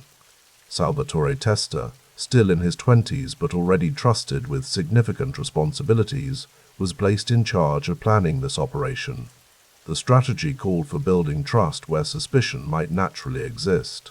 Frank Narducci Jr., son of the recently killed Chicky Narducci, was tasked with befriending Marinucci. This was a delicate assignment. Young Narducci had to overcome any wariness Marinucci might have felt, given the recent events involving his father. He had to appear genuine in his friendship, natural in his interactions, and patient in building the relationship that would ultimately lead to Marinucci's death. The location chosen for this operation was the same Buckeye Club, where Chicky Narducci had conducted his business for so many years. The club had passed to new hands, but its purpose remained unchanged. It was neutral ground, familiar territory, a place where men in this world could meet without raising immediate alarm. In March of 1982, just 2 months after Chicky Narducci's murder, Frank Narducci Jr. successfully lured Marinucci to the Buckeye Club. Waiting inside were 2 brothers, Salvatore and Joseph Grande. The brothers had been positioned there specifically for this meeting, their presence unknown to Marinucci until it was too late to matter. The actual killing was carried out by Joseph Grande. The method was direct, without the elaborate staging of Philip Tester's bombing. This was business conducted face-to-face, in a way that had characterized organized crime disputes for generations. When it was finished, Marinucci's body remained at the Buckeye Club through the daylight hours. Only after darkness fell did it leave the premises, transported to a location in South Philadelphia where it would be discovered. Anthony Casella presented a different challenge entirely. Like Narducci and Marinucci, he had been involved in the conspiracy against Philip Tester. Scarfo wanted him eliminated with the same finality that had been brought to the others. But Casella proved more difficult to reach. Those assigned to this task found themselves unable to create the right circumstances. The opportunities that presented themselves carried too much risk of witnesses, of complications, of leaving evidence that could lead back to the family. In organized crime, patience had always been valued alongside ruthlessness. A murder that resulted in arrests and prosecutions served no one's interests. And so Casella remained alive, not through any protection he had secured, but simply through the difficulty of creating the right moment. Teddy DiProtoro represented an even more complex situation. He too had been part of the conspiracy against Philip Tester, But Di Pretero had made a choice that changed his circumstances entirely. He had become a protected government witness, placing himself under the shield of federal law enforcement. This development highlighted a growing problem for organized crime families in the early 1980s. The government's witness protection program had proven effective in encouraging cooperation from former criminals. The promise of a new identity, relocation, and protection from retribution offered a genuine alternative to those facing prosecution or fearing for their lives. For Scarfo and the family, Di Pretero's decision represented both a frustration and a warning. The old code of silence, enforced through fear and family loyalty, was showing cracks. The consequences of cooperation had once been certain and swift. Now, with government protection, some were willing to break that code and survive the breaking. While addressing those directly involved in Tester's murder, Scarfo also turned his attention to an older grievance. This one involved a man who had been around the family for years, someone whose actions had earned Scarfo's particular enmity.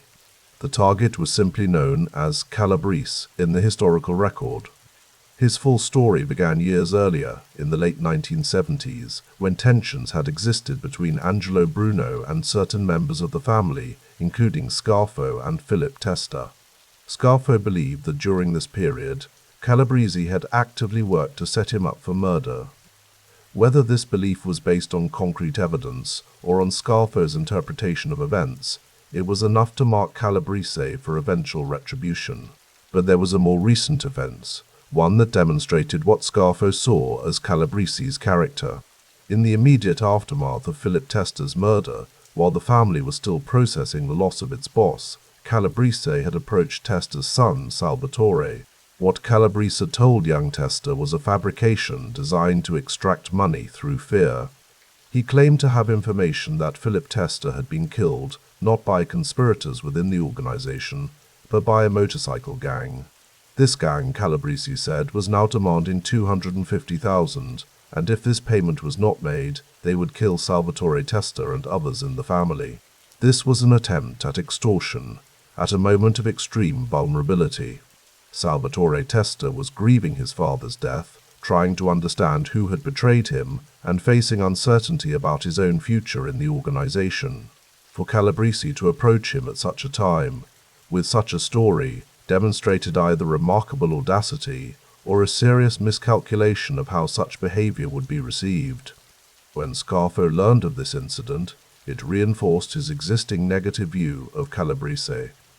The order for Calabrese's death was given, though the historical record does not provide the specific details of when or how this order was carried out. What matters for understanding this period is that Scarfo was willing to reach back to older grievances, while also addressing recent betrayals. As Scarfo consolidated his control over the family and addressed these personnel matters, he also implemented changes to how the organization generated income. The traditional activities, gambling, loan sharking, labor racketeering, continued as they had for decades, but Scarfo added a new component that would come to define his leadership and ultimately contribute to his downfall. The family began collecting what amounted to street taxes from those engaged in illegal activities in Philadelphia. Drug dealers, loan sharks, bookmakers, and other criminals operating in family territory were expected to make regular cash payments. These payments were not in exchange for any particular service or protection. They were simply the cost of being allowed to operate without interference. The system included specific exemptions. Members of La Cosa Nostra were not required to make these payments. Certain close associates who had long-standing relationships with the family were also excused. But for everyone else engaged in criminal enterprise in Philadelphia, the expectation of payment was clear, and the consequences of refusal were severe. Those who declined to make these extortion payments faced assault or death. This was not an idle threat, but an enforced policy. The income generated was significant, but the method of collection created a widespread pool of potential witnesses who had direct experience of the family's criminal activities, and who might, under the right circumstances, be willing to cooperate with law enforcement. To implement this extortion system, Scarfo authorized the creation of specialized crews whose primary function was identifying targets and collecting payments. These crews operated with clear territorial responsibilities and reported back through the family's established hierarchy. The first of these crews was headed by Pasquale Spirito, known as Pat the Cat. Spirito's elevation to this role coincided with his formal induction into La Cosa Nostra in January of 1982. The ceremony that made him a made member of the family also positioned him to lead one of Scarfo's key money-making operations. Spirito's activities were overseen by Joseph Ciancaglini, called Chicky, who held the rank of captain in the family. This supervision ensured that the extortion activities aligned with overall family policy and that the income generated flowed through proper channels to the leadership. The crew itself was comprised of 4 men. Besides Spirito, there was Nicholas Caramandi, known as Nicky Crow, a nickname that would become familiar to both the streets and eventually to law enforcement. Charles the Annecy, called Charlie White, brought his own connections and street knowledge to the operation. Ralph Stano, referred to as Junior, rounded out this initial group. These 4 men worked together to identify who should pay, how much they should pay, and how often. They delivered threats, collected cash, and enforced compliance. The work was direct and generated substantial income, but it also created a detailed record of criminal activity, with multiple witnesses to each transaction and each threat. What Scarfo was implementing represented a shift from the methods employed by Angelo Bruno. Bruno had favored a lower profile, had discouraged violence that might attract attention, and had generally sought to operate in ways that allowed the family to function without excessive law enforcement scrutiny. Scarfo's approach was different in emphasis, if not always in substance. The violence was more frequent and more visible. The extortion was broader in scope and more aggressive in collection. The overall profile of the family's activities became higher, more obvious to both the public and to law enforcement. This shift had immediate financial benefits. The extortion payments provided a steady stream of income that supplemented the traditional rackets. The public displays of enforcement sent a clear message about consequences, which in theory should have reduced resistance and made collection easier. But there were costs to this approach that would become apparent over time. Each person forced to make an extortion payment was a potential witness. Each act of violence was a potential crime scene, a source of evidence, a reason for law enforcement to intensify their scrutiny. Each decision to handle a problem through killing rather than other means created opportunities for cooperation, for witnesses, for prosecutions. Throughout these events, Philip Testa's son Salvatore played an increasingly important role. Still in his 20s, he had been entrusted with planning Marinucci's murder and had participated in Narducci's killing. These were not minor assignments, but crucial operations that addressed betrayals at the highest level of the organization. Young Testa's involvement carried symbolic weight beyond the practical necessities of the operations themselves. He was avenging his father's death directly, fulfilling the expectations of family honor that ran deep in this culture. At the same time, he was proving his capability and his commitment to Scarfo and to the organization his father had led. The trust placed in Salvatore Testa suggested that Scarfo saw him as a valuable member of the family with a promising future. Testa's success in these difficult assignments reinforced that assessment. He had demonstrated the ability to plan complex operations, to work effectively with others, and to carry out violent acts when the organization required them. These events in Philadelphia were occurring within a larger context of change for organized crime in America.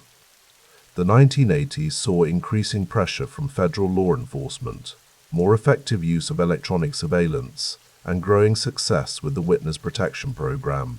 Traditional organized crime families faced challenges that earlier generations had not encountered. At the same time, the drug trade was generating unprecedented amounts of cash and creating opportunities for those willing to engage in narcotics trafficking. The traditional La Cosa Nostra prohibition against drug dealing was being honored more in the breach, with individual members increasingly involved in these activities even as official family policy might discourage it. Scarfo's Philadelphia family was navigating all of these currents: the increased law enforcement pressure, the temptation of drug money, the changing code of silence, the evolution in how organized crime operated. His responses to these challenges, particularly his embrace of more visible violence and broader extortion, would shape the family's trajectory through the decade ahead. The Buckeye Club merits particular attention in understanding this period. This one location served as the site for both Chicky Narducci's operations and then for Rocco Marinucci's murder. It was a physical place where the old ways of conducting business intersected with the violent methods being employed to settle scores. Neighborhood residents knew the Buckeye Club as part of South Philadelphia's landscape. It was not hidden or disguised. People understood its connection to certain elements in the community. When violence occurred there, it was not a complete surprise, but it was a reminder that the business conducted in such places sometimes ended in death. For the family members who used it, the Buckeye Club represented a type of space that had always existed in organized crime neutral ground for meetings, a place to conduct business away from more public settings, a location where certain activities could occur without immediate outside interference. That such a place could serve both as headquarters for ongoing operations and as the site of a murder illustrated the dual nature of these establishments. The period from January through March of 1982 saw the primary retribution for Philip Tester's murder carried out. Chicky Narducci died in January. Rocco Marinucci followed in March. The method differed in each case, but the result was the same. 2 of the 3 primary targets had been eliminated. Only Anthony Casella remained, protected by the simple difficulty of creating the right circumstances for his murder. These 3 months also saw Pat, the cat spirito, inducted into the family and placed in charge of the first extortion crew. The organizational changes Scarfo was implementing ran parallel to the settling of accounts for past betrayals. Both represented his imprint on the family, his vision for how it should operate, his approach to leadership. The pace of events was rapid by the standards of organized crime, where patience and careful planning were traditionally valued. But Scarfo was establishing a pattern that would characterize his time as boss-swift action, violent enforcement, and a willingness to take risks that more cautious leaders might have avoided. The early months of Nicky Scarfo's leadership set the tone for what would follow. The violence that addressed past betrayals would become a recurring feature rather than an exceptional response. The extortion system that began with Pat Spirito's crew would expand and intensify. The younger members like Salvatore Testa, who proved themselves during this period, would face both opportunities and dangers as Scarfo's tenure continued. What was happening in Philadelphia in early 1982 was both conclusion and beginning.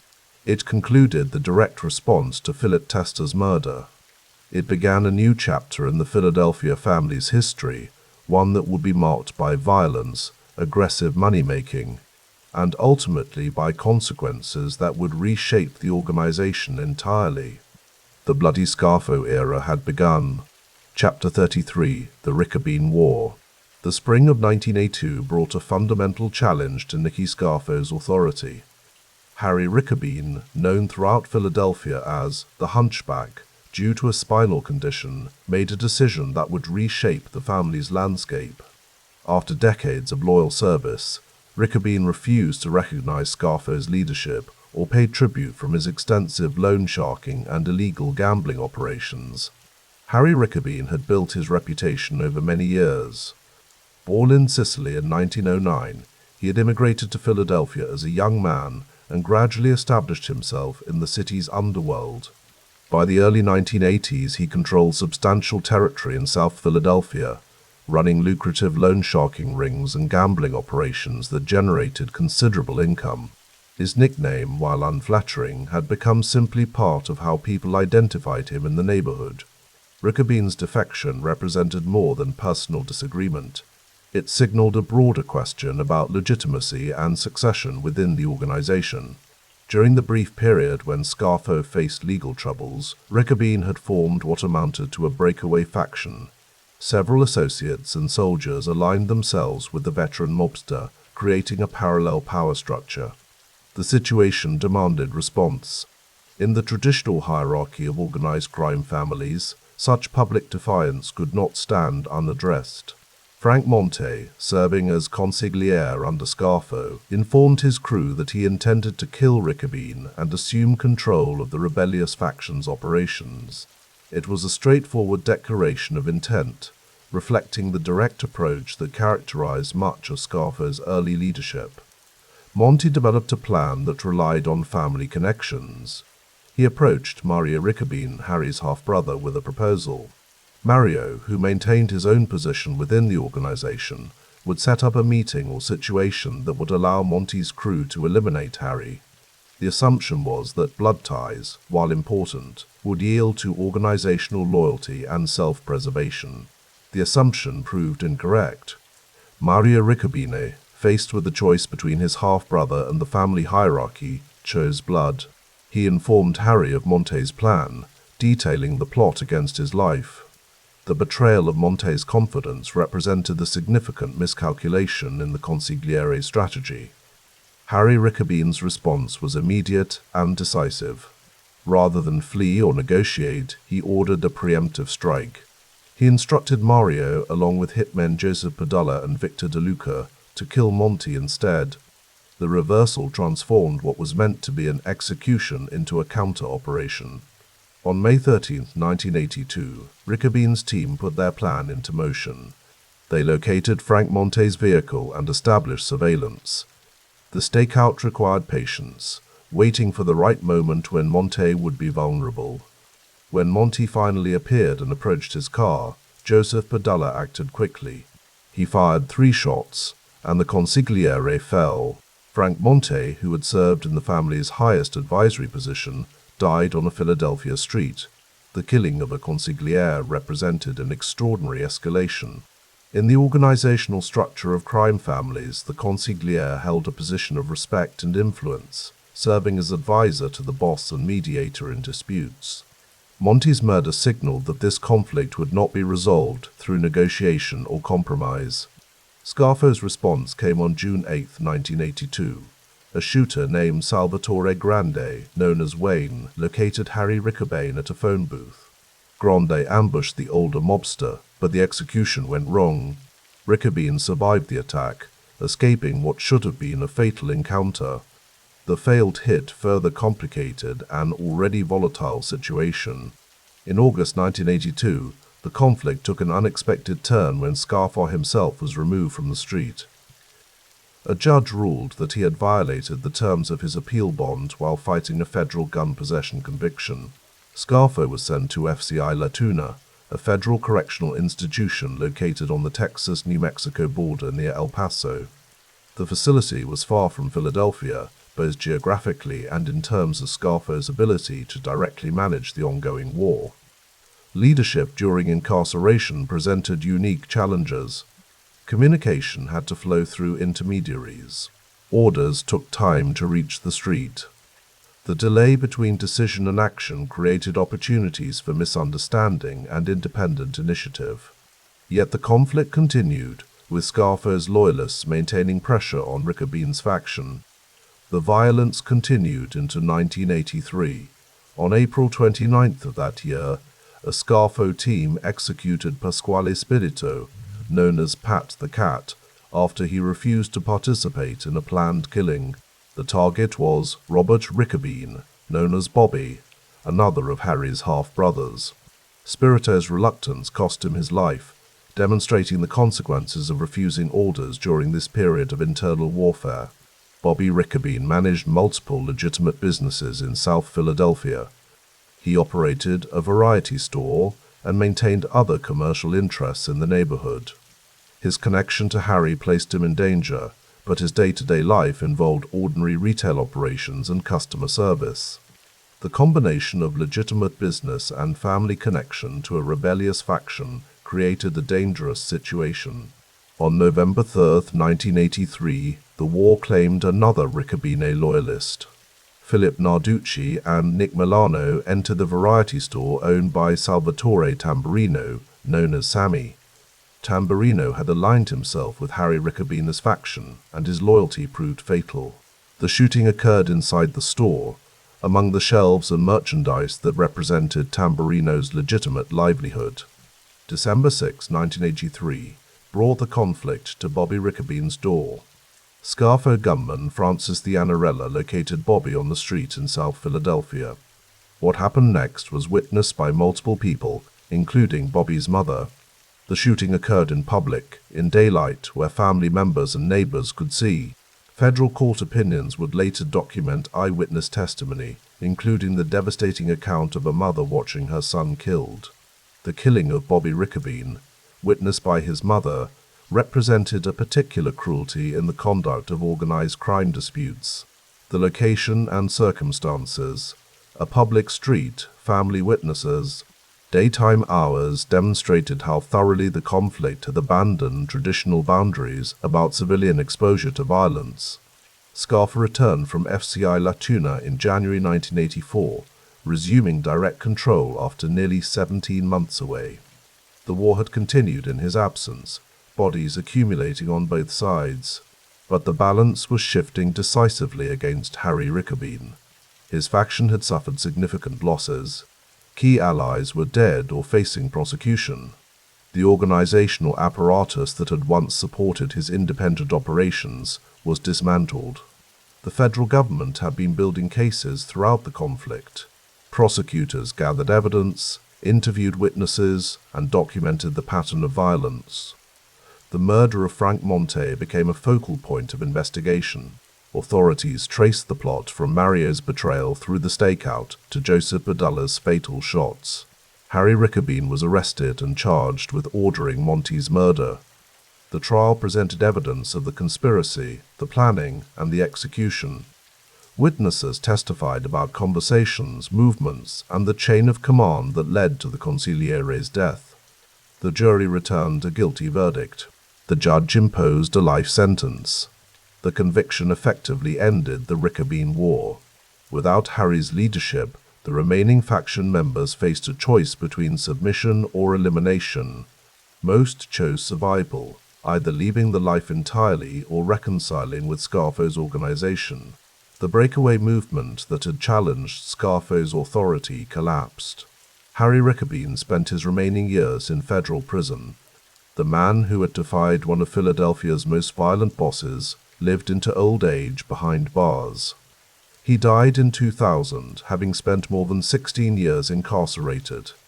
His rebellion, which had cost numerous lives and consumed the organization's attention for nearly 2 years, ended not with a bullet but with the slow passage of prison time. The Rickabene War established patterns that would characterize Scarfo's tenure. Violence was employed quickly and publicly. Defiance met immediate and deadly response. Family connections and long service offered no protection against perceived disloyalty. The conflict demonstrated both Scarfo's willingness to eliminate opposition and the heavy cost such conflicts imposed on the organization. For the Philadelphia crime family, the war represented a turning point. The old accommodations and negotiations that might have resolved such disputes in earlier eras gave way to a more brutal calculus. Scarfo's approach to leadership, tested during the Rickabene conflict, would define the family's trajectory through the remainder of the 1980s. The streets of South Philadelphia, where much of the violence occurred, returned to their normal rhythms. Store owners served customers. Families walked to church. Neighbors gathered on stoops during summer evenings. But the memory of the war lingered in the closed businesses of the dead, in the testimony given in courtrooms, in the families who buried sons and brothers. The Rickabene War, lasting from May 1982 until Harry's conviction in the mid-1980s, claimed multiple lives and reshaped Philadelphia's criminal landscape. It demonstrated that even within organizations built on loyalty and tradition, fundamental questions of authority and succession could tear families apart. The conflict's resolution through conviction rather than negotiation suggested that the traditional methods of managing internal disputes were giving way to new realities of law enforcement pressure and organizational instability. As Harry Rickabene settled into prison routine, adjusting to life behind bars at age 75, the Philadelphia family moved forward under Scarfo's undisputed leadership. The challenge had been met and defeated, but the methods employed and the bodies left behind would eventually draw attention that no amount of victory could deflect. Chapter 34. The Decline of Nick Scarfo. By the autumn of 1984, Nicodemo Scarfo had ruled Philadelphia's underworld for 4 years. The violence that marked his rise had become the violence that sustained his power. Fear, he had learned, was more reliable than loyalty. Every elimination, every calculated strike, sent the same message through the streets of South Philadelphia: no one was beyond his reach. Not soldiers, not capos, not even the sons of his oldest friends. On September 14, 1984, that message would be delivered in its starkest form yet. The body was discovered along a quiet road in Gloucester Township, New Jersey. Salvatore Salvi Testa, 28 years old, lay where he had fallen. The young man who had survived the murder of his father, who had proven himself in the bloody aftermath of the Bruno killing, who had risen to captain in the Scarfo organization, was dead. The shooter was Salvatore Wayne Grande, acting on orders that had come from the top, from Scarfo himself.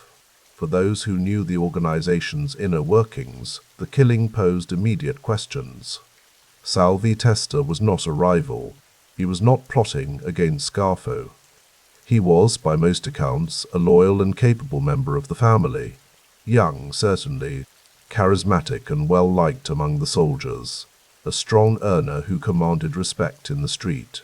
But these qualities, in most crime families, would have made him valuable, protected. Under Scarfo, they made him dangerous. The official explanation centered on a broken engagement. Testa had been set to marry Maria Merlino, daughter of Salvatore Chucky Merlino, Scarfo's underboss. Maria's brother, Joseph Skinny Joey Merlino, was coming up in the organization. The engagement would have formalized the connection between two important family factions. Instead, Testa ended it. Yes, abruptly, without the careful consultation such a decision required. The Merlino family felt humiliated. In the culture of South Philadelphia's Italian neighborhoods, where respect and family honor carried weight that could not be easily measured, the slight ran deep. When informants later spoke to authorities, they suggested Scarfo had authorized the hit to appease Chucky Merlino, to restore the balance after the insult to his underboss's family. But those who understood Scarfo's methods saw other calculations at work. Salvi Testa was popular. The soldiers liked him. He was the son of Philip Chickenman Testa, Scarfo's predecessor, a connection that carried its own weight. He was young enough to have decades ahead of him, capable enough to build a power base, charismatic enough to attract followers. In an organization where leadership succession was always unspoken but never forgotten, these qualities created a problem. Scarfo had built his control through a simple principle: absolute dominance. He had eliminated Angelo Bruno. He had removed Frank Chicky Narduzzi and Harry the Hunchback Riccobini. He had weathered challenges from within and without. By 1984, after years of internal warfare, his authority rested not on consensus or respect, but on the understanding that he would destroy anyone who presented even the possibility of a challenge. Salvi Testa, loyal though he might be today, represented that possibility tomorrow. The broken engagement provided the pretext. The need to maintain absolute control provided the reason. On Scarfo's order, one of the organization's rising stars was eliminated, and with him went any notion that loyalty or family connection offered protection. The killing served another purpose. In the years since Philip Testa's death, certain members of the organization had maintained ties to the late boss's memory. They remembered the Chickenman's approach, his relationships, his methods. Removing his son disrupted those connections. It tilted the balance of power more firmly toward Scarfo's immediate circle, toward Chucky Merlino and his faction, toward Scarfo's nephew Philip Leonetti, toward those who owed their positions entirely to Scarfo himself. The message reached every level of the organization. If Scarfo would kill Salvi Testa, the son of his friend, a loyal captain, a proven soldier, then no one was safe. Trust was a liability. The only security lay in absolute obedience. It was a lesson that would shape the family's final years. In the mid-1980s, Philadelphia's waterfront was changing. Development projects promised to transform the Delaware River shoreline. Penn's Landing, a stretch of prime property, attracted investors and planners. Where others saw construction and commerce, Scarfo's organization saw opportunity. The approach followed familiar patterns. Through connections in city government, specifically through Philadelphia City Councilman Leland Beloff and his ward leader Robert Rago, Scarfo's crew identified a target. Developer Willard Rouse III, head of Rouse & Associates, was pursuing a significant waterfront project, the kind of undertaking that required permits, approvals, political cooperation. The kind of project where obstacles could appear or disappear, depending on who had influence at City Hall. The proposal was straightforward: $1 million in exchange for political assistance with the Penn's Landing development. Beloff and Rago would provide the governmental access. Scarfo's organization would receive the payment. What the conspirators did not know was that Rouse had already made a different decision. He had gone to the FBI. Through the early summer of 1986, the meetings continued. In mid-June, the participants gathered to discuss the arrangement's details. Testimony would later reveal the nature of these discussions, not just the demand itself, but the internal divisions over how the money would be split. On June 17, 1986, they haggled over percentages. Beloff and Rago had expected certain shares. But by June 23 and 22, Scarfo had issued new instructions. Their combined portion would be reduced. Frank Faffy Iannarella referred to in some transcripts as Simone would receive 10%. The remainder would flow to Scarfo's family interests. These conversations, these careful calculations about dividing money that had not yet been paid, were being recorded. An informant was present, documenting every discussion. After Rouse's approach to the FBI, an undercover agent had taken on the role of the developer's representative, continuing the negotiations, gathering evidence. The recordings captured not just the extortion attempt, but the organizational dynamics beneath it. Who made decisions? Who carried them out? How money would flow through the structure? Who answered to whom? On a January day in 1987, federal agents arrested Nicodemo Scarfo. This time, there would be no bail. The evidence was substantial. The recordings were clear. The prosecution moved with confidence born of documented conspiracy. By May 1987, a federal jury had reached its verdict, guilty of extortion. That summer, Leland Beloff received a 10-year sentence and $150,000 fine. The councilman who had offered political access in exchange for payment would serve time for that decision. For Scarfo, the Rouse case represented more than a single conviction. The evidence gathered would form part of a larger racketeering case, a RICO prosecution that would draw together years of activity into a single comprehensive indictment. The Penn's Landing shakedown would stand as one predicate act among many, a demonstration of the organization's methods preserved in the government's recordings. In April 1987, while the Rouse extortion case proceeded through the courts, new charges arrived. Scarfo, Philip Leonetti, and other family members faced arrest for the 1984 murder of Salvatore Testa. The killing that had sent shockwaves through the organization 3 years earlier now formed the basis of criminal prosecution. Like the Rouse case, these charges came with no possibility of bail. The evidence, authorities believed, was strong enough to warrant keeping the defendants confined while the case developed. Scarfo and Leonetti found themselves held in the Philadelphia prison system, their movements restricted, their ability to manage family operations curtailed. The Testa murder charges carried particular weight. This was not a business dispute with a developer or a territorial conflict with a rival family. This was internal discipline taken to its extreme, a boss ordering the death of one of his own captains. Proving such a case required witnesses willing to testify about the organization's inner workings, about orders given and carried out, about the chain of command that led from Scarfo's decisions to Salvi Testa's death. Through 1987 and into 1988, Nicodemo Scarfo and Philip Leonetti remained in custody. The boss who had ruled through personal presence, who had demanded that associates appear before him for consultation and approval, who had maintained control through direct involvement in family operations, now conducted business from behind prison walls. The practical challenges were immediate. Communication became complicated. Meetings required coordination through lawyers and intermediaries. Orders filtered through layers of contacts rather than being delivered face-to-face. The direct control that had characterized Scarfo's leadership became mediated, indirect, vulnerable to misunderstanding and delay. More fundamentally, the nature of the charges suggested deeper problems. The Rouse case had been built on recordings, evidence of conversations the participants had believed private. The Testa murder prosecution implied witnesses, informants, people within the organization willing to cooperate with authorities.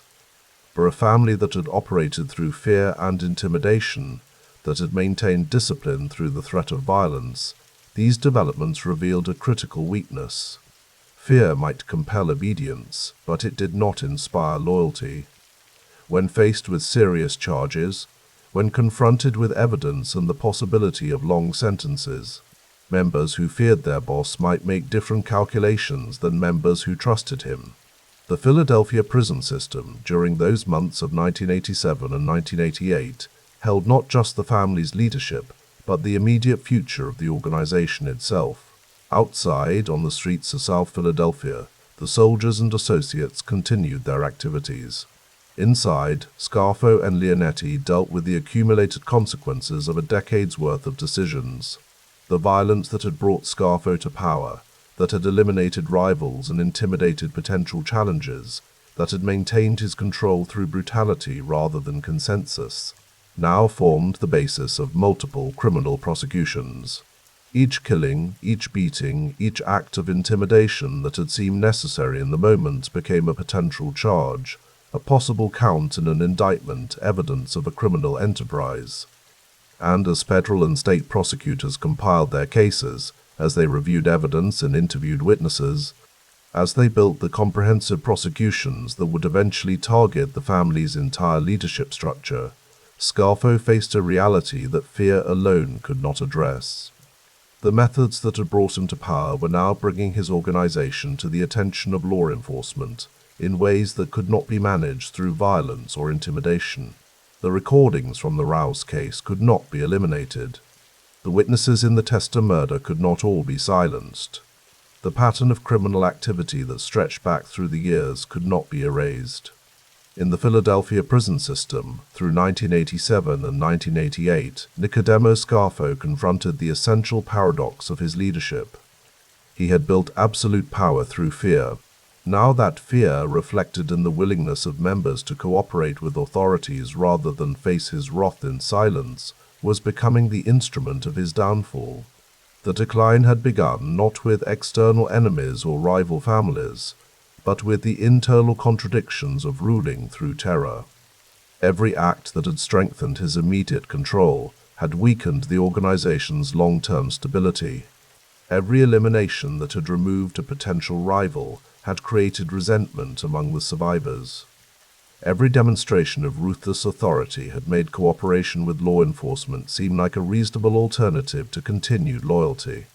As the cases moved toward trial, as the evidence accumulated, as the full scope of the prosecutions became clear, one fact stood out: the organization that Scarfo had shaped in his image, that reflected his methods and his priorities, was now facing existential threats from multiple directions simultaneously. The slow pace of justice, the careful building of cases, the methodical assembly of evidence and testimony, these processes ground forward through 1987 and 1988, and Nicodemo Scarfo could only watch from confinement as the structure he had built began to crack under the weight of its own contradictions. Chapter 35. Betrayal. In the world of organized crime, loyalty has always been considered the highest virtue. For generations, members of Philadelphia's criminal underworld lived by an unwritten code. Silence in the face of law enforcement, loyalty to family and crew, acceptance of consequences without cooperation. But in the late 1980s, this code would shatter spectacularly. The very brutality that Nicodemo Scarfo had used to consolidate power would become the force that destroyed his organization from within. What followed was unprecedented in Philadelphia's crime family history. One by one, members who had sworn blood oaths, who had participated in the most serious criminal activities, who had risen through the ranks, would make the decision to cooperate with federal authorities. Their testimony would not only dismantle Scarfo's regime, but would fundamentally alter the landscape of organized crime in Philadelphia for decades to come. An atmosphere of paranoia had settled over the Philadelphia family like a heavy fog. Nicodemo Scarfo's leadership style, built on intimidation and swift violence, had created an environment where even made members lived in constant fear. The murders had become more frequent, the justifications for violence more arbitrary, and the traditional buffers of family loyalty had worn dangerously thin. Members who had once taken pride in their positions now found themselves questioning their survival. Every meeting could be their last. Every summons from leadership carried the possibility of death. The traditional structure that had protected soldiers and captains had become a trap, and trapped men, when given the opportunity for escape, often take it. Federal prosecutors recognized this vulnerability. The Racketeer Influenced and Corrupt Organizations Act, commonly known as RICO, had given them powerful tools. They could now offer substantial sentence reductions, witness protection, new identities, safety for families. For men facing life in prison or death at the hands of their own organization, cooperation became not just appealing, but logical. Thomas Del Giorno, known to associates as Tommy Del, had been a capable captain in the Scarfo organization. Born and raised in South Philadelphia, he had worked his way up through traditional channels.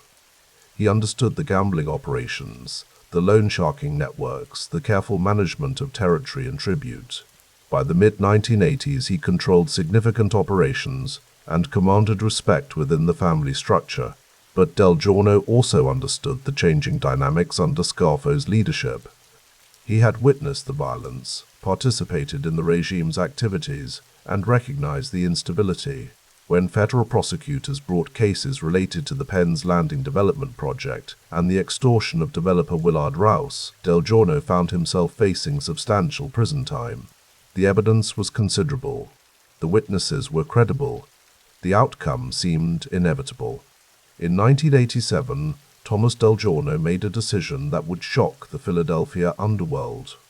He agreed to cooperate with federal authorities, not simply on minor matters, but comprehensive cooperation. He would testify about the family structure, the criminal operations, and most significantly, the murders ordered by Nicodemo Scarfo. The decision required careful legal consideration. Courts would later note that the government was permitted to introduce evidence of Scarfo-ordered murders, not to prove those specific crimes, but to explain why Del Giorno had risked death by cooperating. The testimony established that cooperation itself was a death sentence under traditional family rules, making Del Giorno's decision to testify all the more significant from a legal perspective. At Scarfo's 1988 racketeering trial, Del Giorno became the star prosecution witness. He explained the family hierarchy, detailed the decision-making process for major crimes, and provided insider knowledge that only a captain could possess. His testimony was measured and specific, connecting Scarfo directly to criminal activities through the chain of command. The impact was devastating to the defense. For the Philadelphia family, Del Giorno's cooperation represented a fundamental breach. Captains were supposed to be the most trusted members, men who had proven themselves over years or decades, leaders who commanded their own crews. If a captain could flip, then the entire structure was vulnerable. If Thomas Del Giorno's cooperation shocked the organization, Nicholas Caramandi's testimony dismantled it. Known by the nickname Nicky the Crow, Caramandi had been a soldier in the family, a man who had participated in the violent activities that characterized the Scarfo era. He had been involved in the extortion of Willard Rouse, the shakedown that had brought so much federal attention. He understood the muscle side of the operation, the intimidation tactics, the enforcement activities. In 1987, facing multiple serious charges including murder and racketeering, Caramandi made the decision to plead guilty and cooperate with authorities. Unlike some cooperators who provided limited testimony, Caramandi embraced his new role completely. He would later state that he testified in 11 different trials, contributing to 52 convictions. The scope of his cooperation was extraordinary. What made Caramandi particularly valuable to prosecutors was his willingness to explain the mechanics of family operations. He could describe how extortion schemes were planned and executed, how territories were divided and controlled, how orders flowed from leadership to street-level operators. His testimony wasn't just about individual crimes, it illustrated the systematic nature of the organization's criminal activities. The Willard Rouse extortion case became a centerpiece of prosecution efforts. The scheme had been brazen, demanding $1 million from a legitimate developer, backed by explicit threats of violence. Caramandi could detail the planning, the participants, the enforcement mechanisms. His testimony helped secure convictions that carried substantial sentences. For the remaining members of the Philadelphia family, Caramandi's cooperation represented a tactical disaster. He had been present at numerous meetings, involved in multiple operations, connected to various crews. His testimony created a web of evidence that implicated dozens of associates and members. Each trial where he appeared, each conviction that resulted, further weakened the organization's ability to operate. Eugene Milano, known as Gino, represented a particularly troubling type of cooperator for the Scarfo organization. Milano had been involved in some of the regime's most serious activities, including participation in hit teams. These were the enforcement arms of the family, men trusted with the most violent and sensitive operations. If such individuals could be turned, then no secret was truly safe. Milano's decision to cooperate came during the period when multiple prosecutions were proceeding against Scarfo and various associates. Appellate records would later note that Milano made the decision to testify against his former associates, providing prosecutors with insider details of violent activities. His cooperation was noted in proceedings involving both Nicodemo Scarfo and Philip D'Alfonso, demonstrating the breadth of his knowledge. The significance of Milano's testimony extended beyond specific cases. Hit team members were typically the most trusted individuals, selected for their loyalty and discretion. They participated in planning sessions, knew the decision-makers, understood the motivations behind violent acts. When such a person cooperated, they could connect leadership directly to criminal activities that might otherwise remain murky.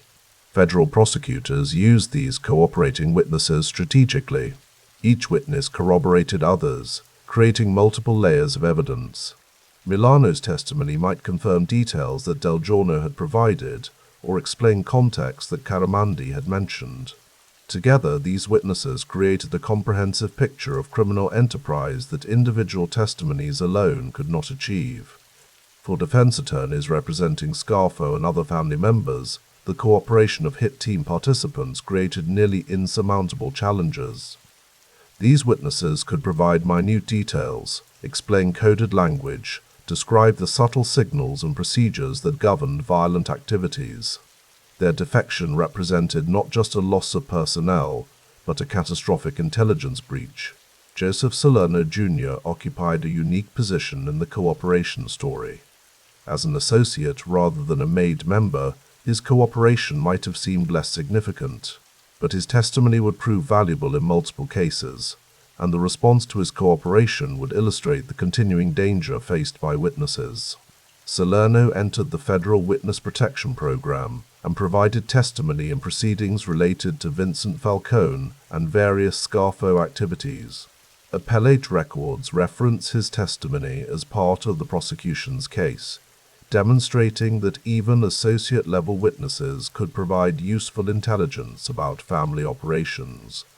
His position on the periphery of the organization, rather than at its center, actually gave him a different perspective, one that could explain how the family interacted with the broader criminal environment. But Salerno's cooperation came at a terrible price for his family. In a move that shocked even hardened observers of organized crime, there was a subsequent attempt on his father's life. This attack on a family member of a cooperating witness, documented in appellate records, demonstrated the lengths to which the organization might go to punish cooperation. It also illustrated the breakdown of traditional rules, which had generally protected family members not directly involved in criminal activities. The attack on Salerno's father served multiple purposes from the organization's perspective. It sent a message to other potential cooperators about the risks to their loved ones. It demonstrated that witness protection, while it might safeguard the cooperator, could not protect everyone connected to them, and it reflected the desperation of an organization that was losing control, resulting to tactics that violated even the criminal code's traditional boundaries. For federal prosecutors, such incidents actually strengthened their case in some ways. They could point to the violence and intimidation as evidence of the organization's willingness to harm innocent people. They could use these acts to justify protective measures, to explain the need for harsh sentences, and to demonstrate why cooperation was both dangerous and necessary. Perhaps no cooperation was more personally devastating to the Philadelphia family structure than that of Lawrence Yogi Merlino. As a captain, as the brother of Salvatore Chucky Merlino, who had been underboss before his imprisonment, Lawrence represented family in both organizational and blood senses. His decision to become an informer in 1989 symbolized the complete collapse of traditional bonds. Lawrence Merlino agreed to cooperate while pleading guilty to charges including racketeering and murder. The timing was significant, coming after the 1988 convictions. But while the organization was still attempting to maintain operations, his cooperation helped prosecutors understand the regime's final period, the attempts to maintain control even as leadership faced lengthy prison sentences, the desperation that characterized the organization's last attempts at normal function. What made Merlino's cooperation particularly useful was his position in the family hierarchy. As a captain and brother to the former underboss, he had attended high-level meetings, understood strategic decisions, knew the relationships between various factions. He could explain power dynamics that street-level cooperators might not fully understand. He could identify the real decision-makers behind various criminal activities. The fact that Chucky Merlino's own brother had become a government informer demonstrated the fundamental breakdown of the family structure. Brothers were supposed to be the most trustworthy relationships in organized crime, bound by blood as well as oath. If such bonds could be broken, then no relationship was truly secure. The psychological impact on remaining members, on their willingness to trust each other, was profound and lasting. Lawrence Merlino's cooperation also proved useful for establishing the timeline of the regime's collapse. By 1989, when he agreed to inform, the Scarfo era was effectively over. Leadership was imprisoned or scattered, operations were disrupted, and federal pressure was constant. Merlino's testimony helped prosecutors understand not just the height of Scarfo's power, but its dissolution, providing a complete narrative arc. If the previous cooperators had damaged the Philadelphia family, George Fresalone helped ensure it could not recover. Fresalone's cooperation was unique in its methodology and scope. Working with New Jersey State Police, he agreed to wear recording devices from 1988 through 1990. The timing was crucial, capturing the transition period after Scarfo's conviction, but before the organization had fully regrouped. During this 2-year period, Fresalone recorded over 400 conversations. These weren't brief snippets or partial recordings, but comprehensive documentation of how the family attempted to operate even under siege. He recorded planning sessions, tribute collections, discussions of criminal activities, and ordinary business conversations. The breadth of the recordings was unprecedented in Philadelphia organized crime investigation.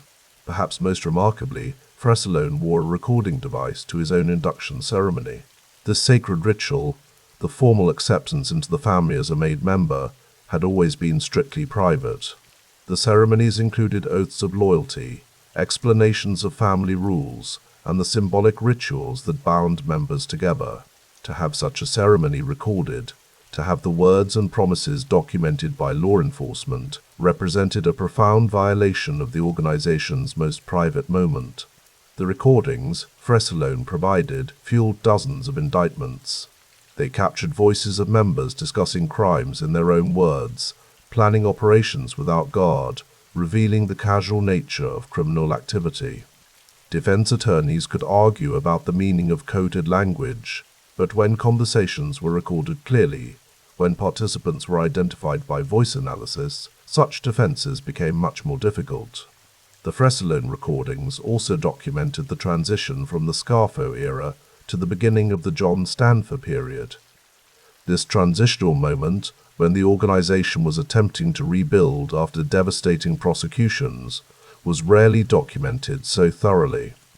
The recordings showed the difficulty of maintaining operations under heavy law enforcement pressure, the struggle to identify trustworthy members, the paranoia that pervaded every interaction. For prosecutors building cases that would extend into the 1990s, the Fresalone recordings provided a foundation. They could establish patterns of behavior, demonstrate continuity of criminal enterprise, and show how the organization adapted to pressure. The fact that these recordings came from an inducted member, someone who had taken the oath, made them particularly powerful as evidence of the family's operations. While the primary focus of cooperation involved testifying against Nicodemo Scarfo, the conflict with Harry Rickabeen had produced its own crop of witnesses.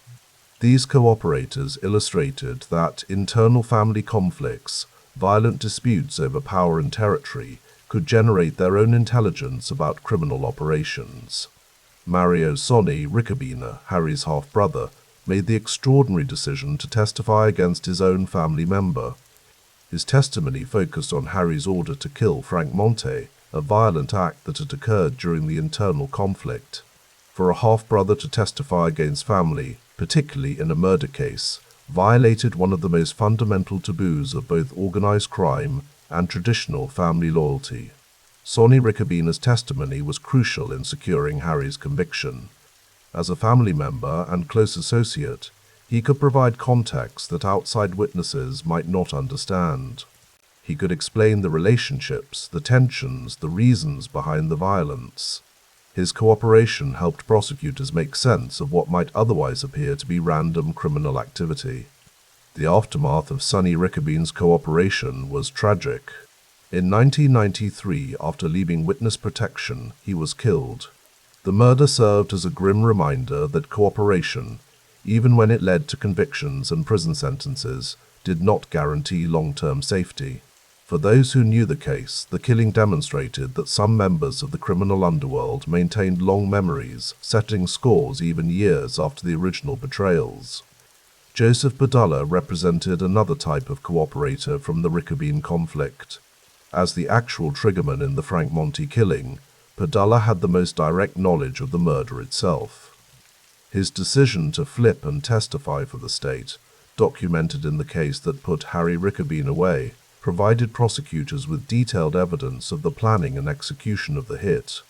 Padula's testimony could describe the practical details that juries needed to understand murder cases: how the target was identified and located, how the killing was planned, who participated, what weapons were used, how the participants escaped. These details, provided by someone who was actually present, carried tremendous weight with juries trying to determine guilt or innocence. Victor De Luca, noted in court records as Vittorio De Luca, cooperated alongside Padula in the Monte case. His testimony corroborated Padula's account, providing prosecutors with multiple witnesses to the same events. This corroboration was crucial. Defense attorneys might attempt to discredit one witness, But when multiple participants told similar stories, credibility increased substantially. The cooperation of witnesses in the Ricabene conflict demonstrated a pattern that would repeat throughout the Scarfo era. Internal violence created participants who faced serious charges. Those charges created opportunities for cooperation, and cooperation generated the evidence needed for convictions. Each violent act intended to strengthen the organization through intimidation actually created more potential witnesses for prosecutors. The cooperation of so many members and associates raised important legal questions about the reliability of witness testimony. Defense attorneys argued reasonably that cooperating witnesses had powerful incentives to lie. They faced reduced sentences in exchange for testimony. They had participated in serious crimes themselves, and they might shade the truth to please prosecutors. Courts had to carefully consider these concerns while allowing juries to hear and evaluate such testimony. Federal judges developed standards for presenting cooperating witness testimony.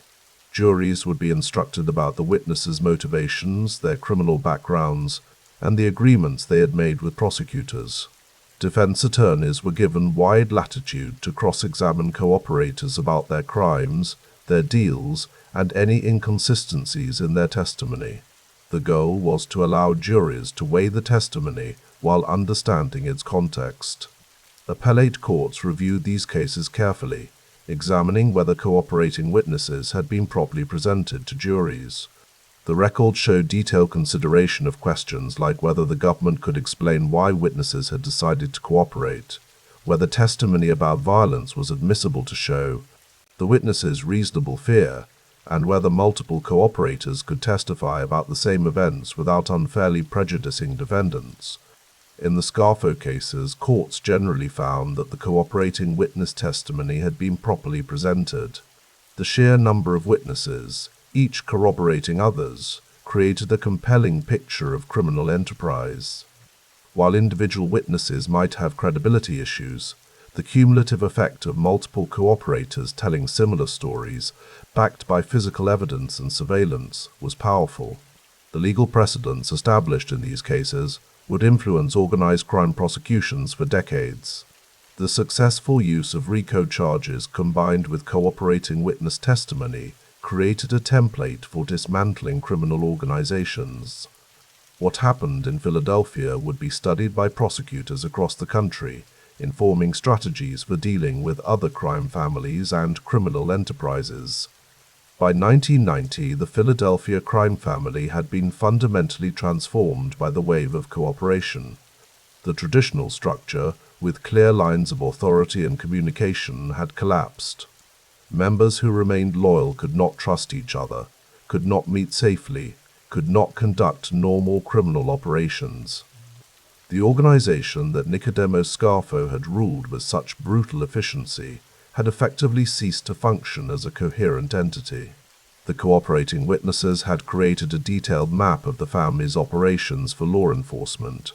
Prosecutors understood the territory divisions, the revenue streams, the relationships between crews, the mechanisms of control. This intelligence made it nearly impossible for the organization to return to previous methods of operation. Any attempt to rebuild using traditional structures would be immediately recognized and disrupted. The psychological impact on remaining members was severe. Trust, always conditional in criminal organizations, became virtually impossible. Every conversation might be recorded, every associate might be cooperating, every meeting might be under surveillance. The paranoia that had characterized the Scarfo era had been amplified to a degree that made normal operations nearly impossible. Young men who might once have been attracted to the life, the money and power of organized crime now saw a different reality. They saw members spending decades in prison, families destroyed, businesses lost, and the constant threat of violence from both law enforcement and their own associates. The romantic image of organized crime, if it had ever really existed, was thoroughly demolished. Behind the legal proceedings and organizational collapse were individual human stories of broken relationships and destroyed lives. The cooperating witnesses had made choices under extreme pressure, facing death or decades in prison, choosing survival over loyalty. Those choices had profound personal consequences that extended far beyond courtroom testimony. Families were torn apart, brothers testifying against brothers, fathers estranged from sons, marriages destroyed by the stress of witness protection. The witnesses entered new lives with new identities, cutting ties with everyone they had known, living with constant awareness that recognition could mean death. Some adjusted to this strange new existence, others struggled with isolation and loss of identity. The families of cooperating witnesses faced their own challenges. Spouses had to abandon careers and social networks. Children had to leave schools and friends without explanation. Elderly parents might never see their grandchildren again. The ripple effects of cooperation extended through entire family trees, touching people who had no involvement in criminal activities but paid a price nonetheless. For those who remained in Philadelphia, who had not cooperated but had lost friends and associates to the prosecutions, life carried its own difficulties. They lived under constant surveillance, subject to questioning and investigation, their legitimate businesses scrutinized for any connection to criminal activities. The presumption of guilt by association, whether fair or not, shaped their daily existence. The success in prosecuting the Scarfo organization changed how law enforcement approached organized crime. The FBI and federal prosecutors had demonstrated that determined investigation, combined with the strategic use of cooperating witnesses, could dismantle even well-established criminal families. This success encouraged more aggressive pursuit of organized crime across the country. The techniques developed during this period, extensive surveillance, detailed financial analysis, careful cultivation of potential cooperators, became standard practice. Law enforcement learned to identify the structural vulnerabilities in criminal organizations, the members under greatest pressure, the relationships most likely to fracture under stress. Investigation became more sophisticated and more patient, building comprehensive cases rather than seeking quick arrests. The Witness Protection Program, while it had existed before, was expanded and refined based on the Philadelphia experience. Authorities learned how to better protect cooperators and their families, how to manage the psychological stresses of new identities, how to maintain witnesses through long trials and appeals. These improvements made cooperation a more viable option for potential witnesses, further encouraging defection from criminal organizations. Federal prosecutors also became more strategic in how they presented cooperation opportunities. Rather than simply offering deals to whoever asked, they identified the witnesses who could provide the most valuable testimony, developed relationships over time, and structured agreements to maximize both the witnesses' safety and the prosecution's effectiveness. This patient approach yielded better results than reactive deal-making. By the early 1990s, the Philadelphia crime family existed in a strange liminal state. Leadership was in prison. Traditional operations had been disrupted, but the organization had not completely disappeared. Some loyal members remained, attempting to maintain territories and collect debts, but lacking the structure and authority to truly control criminal activities in the region. New leadership would eventually emerge. John Stanford would attempt to rebuild the organization in the 1990s, but the family he inherited was fundamentally different from the one Scarfo had commanded. The cooperation of so many members, the detailed documentation of operations, the constant surveillance, meant that any attempt at rebuilding faced enormous obstacles. The cooperation wave had also changed the culture of organized crime in Philadelphia. Young men entering criminal activities in the 1990s had grown up hearing stories of the betrayals, the trials, the convictions. They approached organization membership with different expectations, less trust, more cynicism. The oath of loyalty, if it had ever been truly sacred, became just words, protection perhaps, but no guarantee of safety. Law enforcement remained intensely focused on preventing any resurgence. The detailed intelligence gathered from cooperating witnesses, combined with ongoing surveillance, meant that authorities could quickly identify and disrupt any attempt to rebuild traditional structures. The Philadelphia family would never again achieve the power and coherence it had possessed, even during the violent Scarfo era. The wave of cooperation that dismantled the Scarfo organization offers important insights into the nature of criminal enterprises. These organizations, despite their emphasis on loyalty and their violent enforcement of codes, are ultimately built on self-interest. When members calculate that cooperation serves their interests better than loyalty, the organization's most sacred principles become hollow. The specific context of the Scarfo era, the excessive violence, the arbitrary use of authority, the climate of fear, created conditions particularly conducive to cooperation. But the underlying dynamic exists in all criminal organizations. Members join for personal gain. They tolerate risk for reward, and when the risk becomes too great or the rewards too small, they may recalculate their allegiances. For society, the successful prosecution of the Philadelphia family demonstrated that organized crime could be defeated through patient investigation and strategic prosecution. The romantic mythology of invincible crime families, of codes that could not be broken and organizations that could not be destroyed, was thoroughly disproven. Criminal enterprises, however sophisticated, were vulnerable to determined legal action, but the victory came at a cost. The cooperation of so many witnesses required extensive resources, protective programs, court time, and ongoing security. The witnesses themselves, whatever their crimes, became permanent wards of the state in some sense, requiring protection and support for years or even decades. The human cost in destroyed families and disrupted lives was substantial on all sides. The betrayals that dismantled Nicodemo Scarfo's criminal empire represent one of the most dramatic chapters in the history of American organized crime. From Thomas Del Giorno's decision to testify to George Freselone's recorded induction ceremony, each cooperation represented a fracture in the organization's foundation.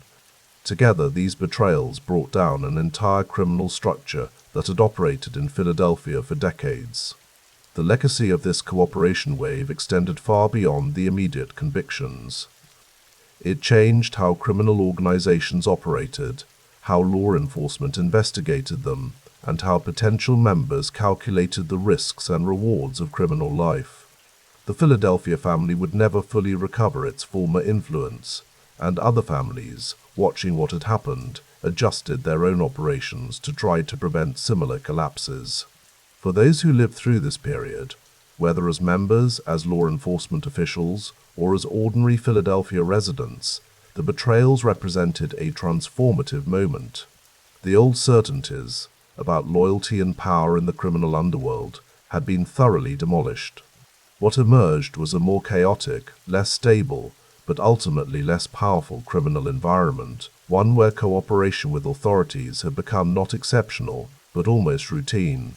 As you rest tonight, consider how even the strongest seeming structures, built on fear and violence, can collapse when their foundations prove hollow. The oaths and codes that bound the Philadelphia family seemed unbreakable until they were broken, seemed sacred until they were violated. In the end, self-preservation proved stronger than any oath, and the organization's own brutality created the conditions for its destruction. Sleep well, knowing that even in the darkest corners of society, fear and violence ultimately contain the seeds of their own undoing. Chapter 36. He has a new uncle now, Uncle Sam. In the shadowy world of La Cosa Nostra, few bonds are considered more sacred than blood. For decades, Philip Leonetti had walked beside Nicodemo Scarfo as nephew, protege, and trusted underboss. Their relationship began when Philip was just 6 years old, watching his uncle navigate the streets of South Philadelphia. But by the late 1980s, that bond would shatter in a way that sent shockwaves through organized crime families across the nation. The words attributed to Scarfo, spoken with bitter resignation, captured the depth of what many considered the ultimate betrayal. He has a new uncle now, Uncle Sam. Philip Leonetti's journey into organized crime was not one of choice, but of circumstance and family loyalty. From childhood, he had been groomed by Scarfo, learning the codes, the traditions, and the ruthless efficiency required to survive in their world. Over the years, he rose through the ranks, associate, soldier, capo, and finally underboss. He witnessed nearly every significant decision, every territorial dispute, every arrangement made by the Scarfo organization. In many ways, Leonetti had been the perfect student. He understood the business, maintained discipline, and demonstrated the loyalty that the life demanded. To Scarfo, he was more than a nephew. He was a chosen successor, someone who would carry forward the family's interests and traditions. November 1988 marked a turning point. The federal RICO prosecution that had been building against the Philadelphia family reached its conclusion. Leonetti stood convicted alongside Scarfo, facing the consequences of their years of criminal enterprise. The evidence presented had been comprehensive, detailing the organizational structure and operations of their crew. By May 1989, the sentence came down from the Eastern District of Pennsylvania, 45 years in federal prison. For a man in his 30s, it was effectively a life sentence. The walls of the courtroom must have felt impossibly close as that number echoed through the chamber. 45 years, an entire lifetime behind bars. But something shifted in Philip Leonetti during those early days after sentencing. Perhaps it was the finality of those numbers. Perhaps it was reflection on the violence he had witnessed and participated in. Perhaps it was simply the human instinct for survival. Whatever the catalyst, Leonetti made a decision that would have been unthinkable in his earlier years. He agreed to cooperate with the FBI and the Department of Justice. The scope of Leonetti's cooperation would prove extraordinary by any measure. His knowledge extended far beyond the Philadelphia family. Years of meetings, relationships with other families, and participation in the broader La Cosa Nostra network had given him insights into operations across multiple cities and organizations. Beginning in late 1989, federal prosecutors gained access to a witness unlike any they had worked with before. Leonetti didn't simply provide testimony about his own family's activities. He could speak to the inner workings of the Patriarca family in New England, the Genovese family in New York, the Pittsburgh organization, and several others. He understood their hierarchies, their business arrangements, their methods of resolving disputes. Over the following years, Leonetti would testify in 8 federal trials, 3 retrials, and 3 state trials. His testimony reached across family lines and territorial boundaries. In Pittsburgh, in New England, in New York, in New Jersey, prosecutors called upon him to provide the insider perspective that only a former underboss could offer. The names of those convicted through Leonetti's cooperation read like a directory of organized crime leadership. Nicholas Bianco had been elevated to boss of the Patriarca family even as his indictment loomed. His conviction, along with virtually the entire Patriarca hierarchy, marked a devastating blow to New England operations. In New York, high-ranking members of the Genovese family found their activities exposed. Venero Mangano, known in certain circles as Benny Eggs, served as consigliere, the trusted advisor to the family boss. His conviction demonstrated that Leonetti's knowledge extended to the counselor level of multiple organizations. The Colombo family's consigliere, Benedetto Alloy, faced similar consequences. In the intricate world of the 5 families, the consigliere position represented wisdom and institutional memory. These were not street soldiers, but organizational leaders with decades of experience. Leonetti's testimony reached even these elevated positions. The New Jersey branch of the Lucchese family saw multiple members convicted, including acting captain Michael Tessetta and soldier Anthony Axaturo. Santo Idone, a captain in what was now being called the Bruno Scarfo family, also faced conviction based on Leonetti's testimony. In Pittsburgh, underboss Charles Porter, known as Chucky in certain conversations, found his position compromised by Leonetti's cooperation. The ripple effects extended across traditional territorial boundaries. By May 1992, when Leonetti appeared for resentencing, The federal judge reviewing his case had access to a comprehensive record of his cooperation. The court's language reflected the unprecedented nature of what had transpired. Leonetti was described as the most significant crime figure who chose to cooperate at that time. The cooperation itself was termed extraordinary and outstanding. The practical impact of this judicial recognition was substantial. The 45-year sentence that had seemed to close the door on any future outside prison walls was reduced to 6.5 years. For a man who had expected to die in federal custody, this represented a dramatic transformation of circumstances. The mathematics of the reduction spoke to the value prosecutors and the court placed on Leonetti's cooperation. More than 15 made members of La Cosa Nostra individuals who had gone through formal induction ceremonies and taken lifelong vows faced conviction.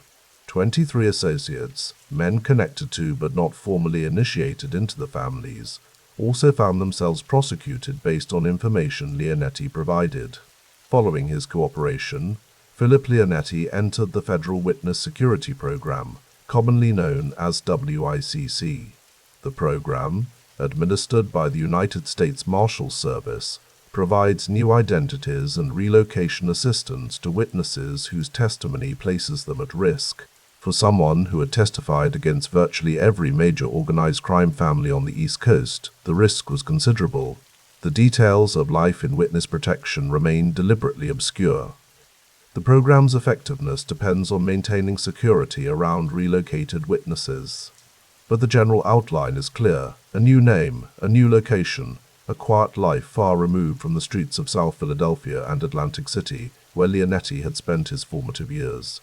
The silence that followed his entry into WITSEC stands in stark contrast to his years in the life.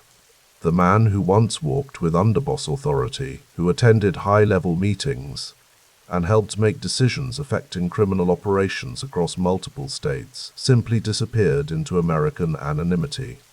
In 2013, more than 2 decades after his cooperation began, Leonetti broke that silence with the publication of a book co-authored with writer Scott Bernstein. The title, Mafia Prince, Inside America's Most Violent Crime Family and the Bloody Fall of La Cosa Nostra, promised an insider's perspective on the Scarfo era and the broader world of organized crime. The decision to publish represented another form of testimony, this time directed at a general readership rather than a courtroom jury. The book offered details about his life from childhood through his cooperation, providing context for decisions that had seemed incomprehensible to those who lived by the traditional codes. For readers seeking to understand the human dimension behind the criminal enterprise, such first-hand accounts provide valuable perspective. They reveal the gradual process by which someone becomes enmeshed in organized crime, the relationships and obligations that bind individuals to the life, and the circumstances that can lead even the most deeply embedded participants to eventually walk away. The cooperation of Philip Leonetti came at a price that extended beyond his own life. Family relationships were severed. The world he had known since childhood became inaccessible.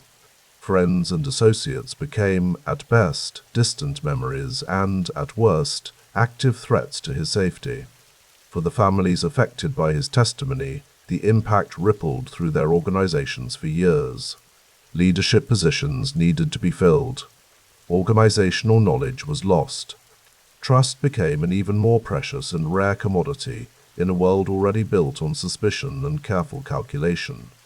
Nicodemo Scarfo, the uncle who had raised and mentored young Philip, reportedly viewed the cooperation as the ultimate betrayal. The quote attributed to him, "He has a new uncle now, Uncle Sam," captured both the loss and the bitter acceptance of what had transpired. The chosen successor, the trusted underboss, the nephew who had been groomed since childhood, had chosen survival and cooperation over tradition and loyalty. In the world of La Cosa Nostra, such decisions leave marks that never fully heal. The story of Philip Leonetti's cooperation became a cautionary tale, a reminder that even the closest bonds could fracture under sufficient pressure, and that the life offered no guarantees, no matter how deep the family connections might run.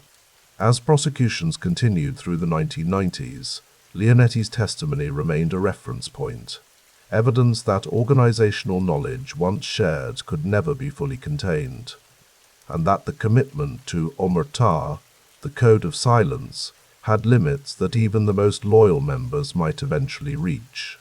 Chapter 37. The Trial and Fall of Nicky Scarfo. As winter settled over Philadelphia in January of 1988, the federal courthouse on Market Street prepared to become the stage for one of the most significant organized crime trials in American history. Nicodemo, Little Nicky, Scarfo, the diminutive don who had ruled South Philadelphia's underworld with unprecedented brutality, would finally answer for his crimes before a jury of ordinary citizens. The trial represented the culmination of years of federal investigation, hundreds of hours of surveillance recordings, and the brave testimony of men who had once pledged their lives to Scarfo's criminal enterprise. What would unfold over the coming months would not only seal Scarfo's fate, but would fundamentally reshape the landscape of organized crime in Philadelphia. For Scarfo, now 59 years old, the comfortable routines of his Fort Lauderdale condominium and his occasional visits to Philadelphia were about to be replaced by the harsh realities of the American justice system. The man who had ordered death with casual indifference would face the consequences of every violent decision he had made. The federal courtroom filled with an unusual tension as jury selection began for United States versus Nicodemo Scarfo and 16 co-defendants. This was not a simple criminal case. This was a racketeer-influenced and corrupt Organizations Act prosecution, a RICO case, designed specifically to dismantle entire criminal enterprises rather than prosecute individual crimes in isolation. The RICO statute, passed by Congress in 1970, had become the federal government's most powerful weapon against organized crime. It allowed prosecutors to demonstrate a pattern of criminal activity conducted through an ongoing organization. For Scarfo and his associates, this meant that decades of crimes would be presented not as separate incidents, but as interconnected acts of a single criminal conspiracy. Federal prosecutors had assembled a team of experienced attorneys to present the government's case. Their challenge was substantial. They needed to prove not only that individual crimes had occurred, but that these crimes were part of a coordinated effort by Scarfo's organization. They would need to demonstrate the hierarchy of command, the methods of control, and the systematic nature of the violence and extortion that had characterized Scarfo's reign. The defense table held 17 men, each represented by their own attorney. Scarfo sat among them, his small frame almost lost among the larger defendants. But there was no question who led this organization. The prosecution would make certain that every piece of evidence, every witness statement, and every wiretapped conversation pointed directly to the man they called Little Nicky. As the trial progressed through the winter and into spring, federal prosecutors methodically constructed their portrait of Scarfo's criminal empire. Lead prosecutor Edward Dennis described Scarfo to the jury as a remorseless and profoundly evil man who had ruled South Philadelphia through systematic terror and murder. The government's case rested on three pillars: documentary evidence, electronic surveillance, and cooperating witness testimony. The documentary evidence alone filled boxes. Financial records traced the flow of money through Scarfo's various legitimate businesses: Scarf Incorporated, the concrete companies, the real estate holdings. These records showed how illegal profits were laundered through legitimate enterprises, creating a veneer of respectability over fundamentally criminal operations. Bank records demonstrated patterns of cash deposits and withdrawals that corresponded with extortion payments and loan sharking collections. Business contracts revealed the infiltration of labor unions and construction companies. The paper trail told a story of systematic corruption reaching into every corner of Philadelphia's economy. But the most damaging evidence came from technology that earlier mob bosses had never faced: electronic surveillance. The FBI had spent years planting listening devices in the locations where Scarfo's organization conducted business. Hidden microphones captured conversations in the Casablanca South clubroom, in the cramped office of Scarf Incorporated, in automobiles, and in social clubs throughout South Philadelphia. The jury heard Scarfo's own voice discussing criminal activities with casual indifference. They listened as he ordered extortion payments collected from terrified businessmen. They heard him complain about subordinates who failed to show proper respect. They listened as he discussed the profits from illegal gambling operations and loan sharking schemes. The wiretaps revealed the mundane reality of organized crime. These were not the romanticized gangsters of popular culture, but rather petty criminals who happened to be extremely violent. They argued over small amounts of money. They complained about each other behind their backs. They spent hours discussing who had insulted whom and what retribution was required. One particularly revealing conversation captured Scarfo's philosophy of leadership. "You gotta keep them scared," he told an associate. "They gotta know that if they step out of line, they're gone. That's how you run things. Lots of fear. Nothing else works." The recordings demonstrated the hierarchy of the organization. Underboss, Philip Crazy Phil. Leonetti's voice appeared frequently, relaying Scarfo's orders and reporting on the status of various criminal enterprises. Capos, like Lawrence Molino and Joseph Ciancaglini, discussed their respective crews and territories. Soldiers reported to their capos, and the flow of information and commands moved smoothly up and down the chain of command. But the wiretaps also revealed something else, the paranoia that had come to define Scarfo's leadership. He suspected everyone of disloyalty. He questioned every report. He saw potential betrayal in every hesitation or delayed response. The organization he commanded was held together by fear, and that fear extended to Scarfo himself, who trusted no one completely. As devastating as the wiretap evidence proved to be, the prosecution's most powerful weapons were the two men who had once been trusted members of Scarfo's inner circle: Nicholas, the Crow, Caramandi, and Thomas Tommy Del Giorno. When Nicholas Caramandi took the witness stand, the courtroom fell silent. Here was a man who had collected extortion payments, participated in beatings, and witnessed murders. He had been a made member of the Philadelphia crime family, bound by the ancient oath of Omerta, the code of silence that supposedly could never be broken. But Caramandi had concluded that Scarfo's paranoid violence made loyalty a death sentence.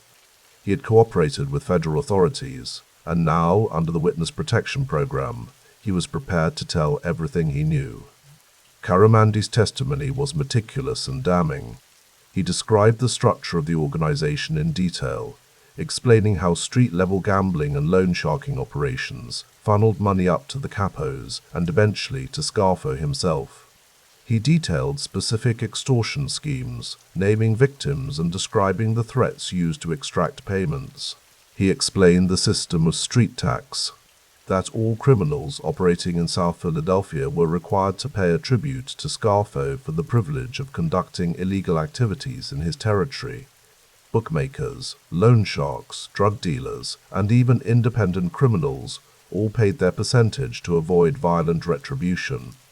Caramandi walked the jury through the mechanics of loan sharking, explaining how victims would borrow relatively small amounts at exorbitant interest rates, typically 5% per week, and then find themselves trapped in an endless cycle of payments that never reduced the principal.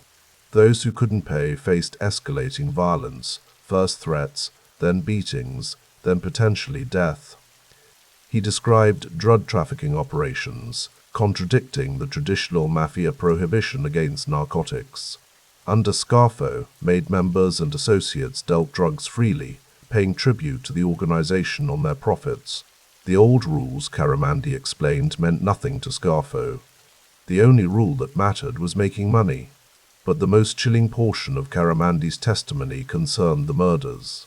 With clinical detachment, he described mob hits he had witnessed or participated in. He explained how murder contracts were issued, how targets were surveilled, and how killings were carried out. He described the casual way in which Scarfo would order someone's death, often over perceived disrespect rather than any actual threat to the organization. When Thomas Del Giorno took the stand, the prosecution's case became overwhelming. Del Giorno had been a capo in Scarfo's organization, a high-ranking member who had attended sit-downs where major decisions were made. His testimony corroborated everything Caramandi had said and added crucial details about the organization's highest levels. Del Giorno described meetings with Scarfo in Florida, where the boss would issue orders while relaxing by his condominium pool. He explained how Scarfo maintained control, despite spending much of his time outside Philadelphia, using frequent phone calls and regular meetings with his underboss Philip Leonetti to stay informed and direct operations.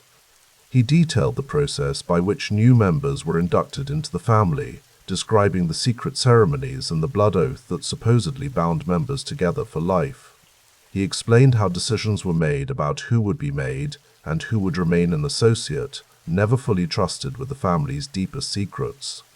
Del Giorno's testimony about specific murders provided the prosecution with the detailed evidence needed to prove the most serious charges. He described the 1982 murder of Frankie Flowers, D. Alfonso, a bookmaker who had failed to show Scarfo proper respect. He explained how the murder was planned, who participated, and how Scarfo had personally ordered the killing.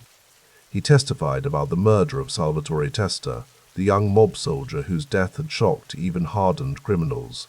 Del Giorno described how Scarfo had manipulated the situation, convincing Testa's closest friends to participate in his murder, and then ordering those same friends killed when they became potential witnesses. Throughout his testimony, Del Giorno emphasized Scarfo's absolute control over the organization. Nothing happened without Scarfo's knowledge or approval. Every significant decision, every murder, every major extortion scheme, all came from Scarfo or required his explicit consent. The defense attorneys attacked both informants aggressively during cross-examination, pointing out their own criminal records and suggesting they were lying to reduce their sentences. But the informant's testimony was consistent, detailed, and corroborated by the wiretap evidence. The jury heard Scarfo's own voice confirming much of what the informant described. On November 3, 1988, as the trial entered its final weeks, tragedy struck in a way that even the hardened prosecutors and defense attorneys found shocking. 17-year-old Mark Scarfo, Nicodemo's youngest son, attempted to take his own life in the office of Scarf Incorporated. Mark had grown up in the shadow of his father's criminal empire, living with the constant knowledge of who his father was and what he had done. As the trial progressed and the full extent of Scarfo's crimes became public knowledge, the weight of this legacy became unbearable. In his father's own office, surrounded by the trappings of the legitimate businesses that fronted for criminal operations, Mark fashioned a noose and hanged himself. He was discovered by employees and rushed to the hospital, where doctors managed to restart his heart and restore basic life functions. But Mark Scarfo would never fully recover. He remained in a vegetative state, his brain permanently damaged by oxygen deprivation. For the next 26 years until his death in 2014, Mark would exist in this twilight state, alive but not living, present but not conscious. The tragedy underscored a reality that often went unexamined in discussions of organized crime. The families of mobsters suffered alongside their victims. Mark Scarfo had committed no crime, had chosen no criminal path, yet he bore the burden of his father's legacy. The shame, the stigma, the knowledge of the murders and violence. All of this had been inherited simply by being born into the Scarfo family. News of his son's condition reached Nicodemo Scarfo in the courtroom. According to witnesses, he showed little outward emotion, maintaining the stoic demeanor he had cultivated throughout the trial. But the human drama of the moment was not lost on the jury, who now saw the full scope of destruction that Scarfo's criminal life had created. The defense attempted to use the tragedy to humanize their client, suggesting that even a hardened criminal felt the pain of his son's suffering. But the prosecution countered that this was simply one more consequence of Scarfo's choices, that his own son had been destroyed by the legacy of violence and criminality that defined his father's existence. After months of testimony and deliberation, the jury returned to the courtroom on November 19, 1988, with their verdict. The courtroom was packed with reporters, law enforcement officials, and members of the public who had followed the trial closely. As the jury foreman stood to announce the verdicts, the tension in the room was palpable. Scarfo sat motionless, his small frame rigid in his chair, his face expressionless. The verdicts came in rapid succession: guilty, guilty, guilty. The jury found Nicodemo Scarfo and 16 co-defendants guilty on all counts in the federal RICO case. The jury determined that the Scarfo organization had operated as a criminal enterprise engaging in 13 murders, 4 attempted murders, systematic loan sharking, bookmaking, extortion, drug trafficking, and labor racketeering. Critically, the jury found that Scarfo had personally ordered at least 9 of the 13 murders proven at trial. He was not merely the leader of a criminal organization. He was directly responsible for the deaths of numerous individuals, ordered with the casual indifference that had characterized his entire reign. United States Attorney Edward Dennis addressed the media outside the courthouse, calling Scarfo's crew one of the most violent criminal organizations in United States history. He emphasized that the convictions represented not just individual criminal acts, but a pattern of systematic violence and intimidation that had terrorized Philadelphia for years. The presiding judge, in comments from the bench, labeled Scarfo a unique menace, whose reign of terror had placed him in a category beyond ordinary criminals. At 59 years old, facing multiple life sentences, Nicodemo Scarfo's days as a free man were over. Just 2 days after the federal RICO verdict, Scarfo faced another jury in Philadelphia Common Pleas Court. This state murder trial concerned the 1985 killing of Frankie Flowers D'Alfonso, a mob associate and bookmaker who had made the fatal mistake of failing to show Scarfo proper respect. The details of D'Alfonso's murder were particularly brutal. He had been lured to a meeting under false pretenses, then savagely beaten before being shot to death. The killing was not about business or territory. It was about respect, or more precisely, about Scarfo's perception that D'Alfonso had insulted him. Del Giorno's testimony in the state trial provided the crucial evidence. He described how Scarfo had ordered the murder after learning that D'Alfonso had made disrespectful comments. The actual killing had been carried out by several of Scarfo's soldiers, but the order had come directly from the boss. On November 21, 1988, the state jury returned guilty verdicts for Scarfo and 7 of his henchmen on charges of first-degree murder. The conviction made Scarfo the first sitting Mafia boss in American history to be convicted of murder. This distinction was significant. Many mob bosses had been suspected of ordering murders, and some had even been prosecuted for such crimes. But none had ever been convicted of first-degree murder while still serving as the active head of a crime family. Scarfo's conviction broke through the traditional insulation that mob leadership had provided. In early 1989, Scarfo received a life sentence in state prison for the D'Alfonso murder. Combined with his pending federal sentencing, he faced effectively unlimited time behind bars. The streets of South Philadelphia would never see Nicodemo Scarfo as a free man again. When Scarfo appeared for sentencing on the federal RICO convictions in April 1989, Judge Franklin S. Van Antwerpen did not mince words. The judge detailed the scope of Scarfo's crimes: murders of 9 people, attempted murders of 4 others, systematic narcotics trafficking, widespread extortion, and pervasive illegal gambling operations. Your reign of terror over the city of Philadelphia, Judge Van Antwerpen stated, demands the maximum penalties available under law. The judge sentenced Scarfo to 55 years in federal prison. Combined with his earlier 14-year sentence for illegal weapons possession and his state life sentence for the D'Alfonso murder, Scarfo faced what amounted to triple life imprisonment. The federal prison system designated him as inmate number 00981350 and assigned him to the United States Penitentiary at Marion, Illinois, one of the highest security facilities in the federal system. Later, he would be transferred to facilities in Atlanta and finally to Buckner, North Carolina, where he would spend his final years.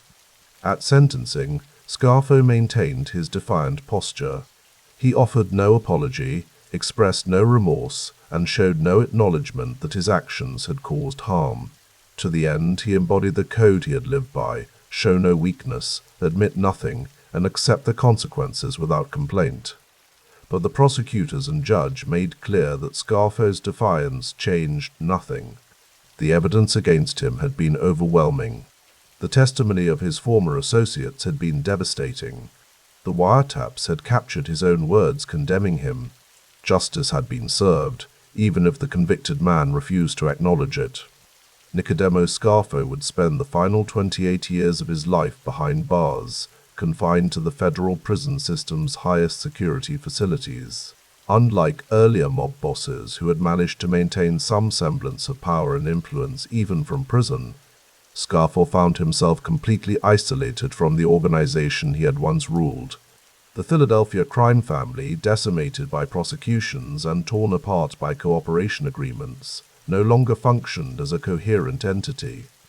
New leadership attempted to rebuild, but the old structures had been shattered beyond repair. The era of Scarfo's violent dominance had ended, and with it, much of the traditional mafia's influence in Philadelphia. In prison, Scarfo maintained his identity as a gangster. He associated with other convicted organized crime figures, maintained his code of silence about his criminal activities, and never expressed regret for his actions. To fellow inmates and prison officials alike, he presented himself as an unrepentant soldier in the old tradition, proud of his status even in confinement. But the years took their toll. The small man who had once terrorized an entire city grew older and weaker. Health problems accumulated, and eventually he required transfer to the Federal Medical Center at Butner, North Carolina, a facility equipped to handle inmates with serious medical conditions. On January 13, 2017, Nicodemo Domenico Scarfo died at the Federal Medical Center in Butner, North Carolina. He was 87 years old. The official cause of death was listed as natural causes, though cancer was suspected. At the time of his death, Scarfo had served 28 consecutive years in federal custody. He had been scheduled for release in 2033, when he would have been 103 years old, a release date that everyone understood he would never reach. News of Scarfo's death generated minimal public reaction. The newspapers that had once covered his trial extensively gave his passing only brief notices. The world had moved on, and the violent mob boss of the 1980s had become a footnote in Philadelphia's criminal history. A former FBI agent who had investigated Scarfo for years offered a blunt assessment. The city wasn't a better place for him having been here.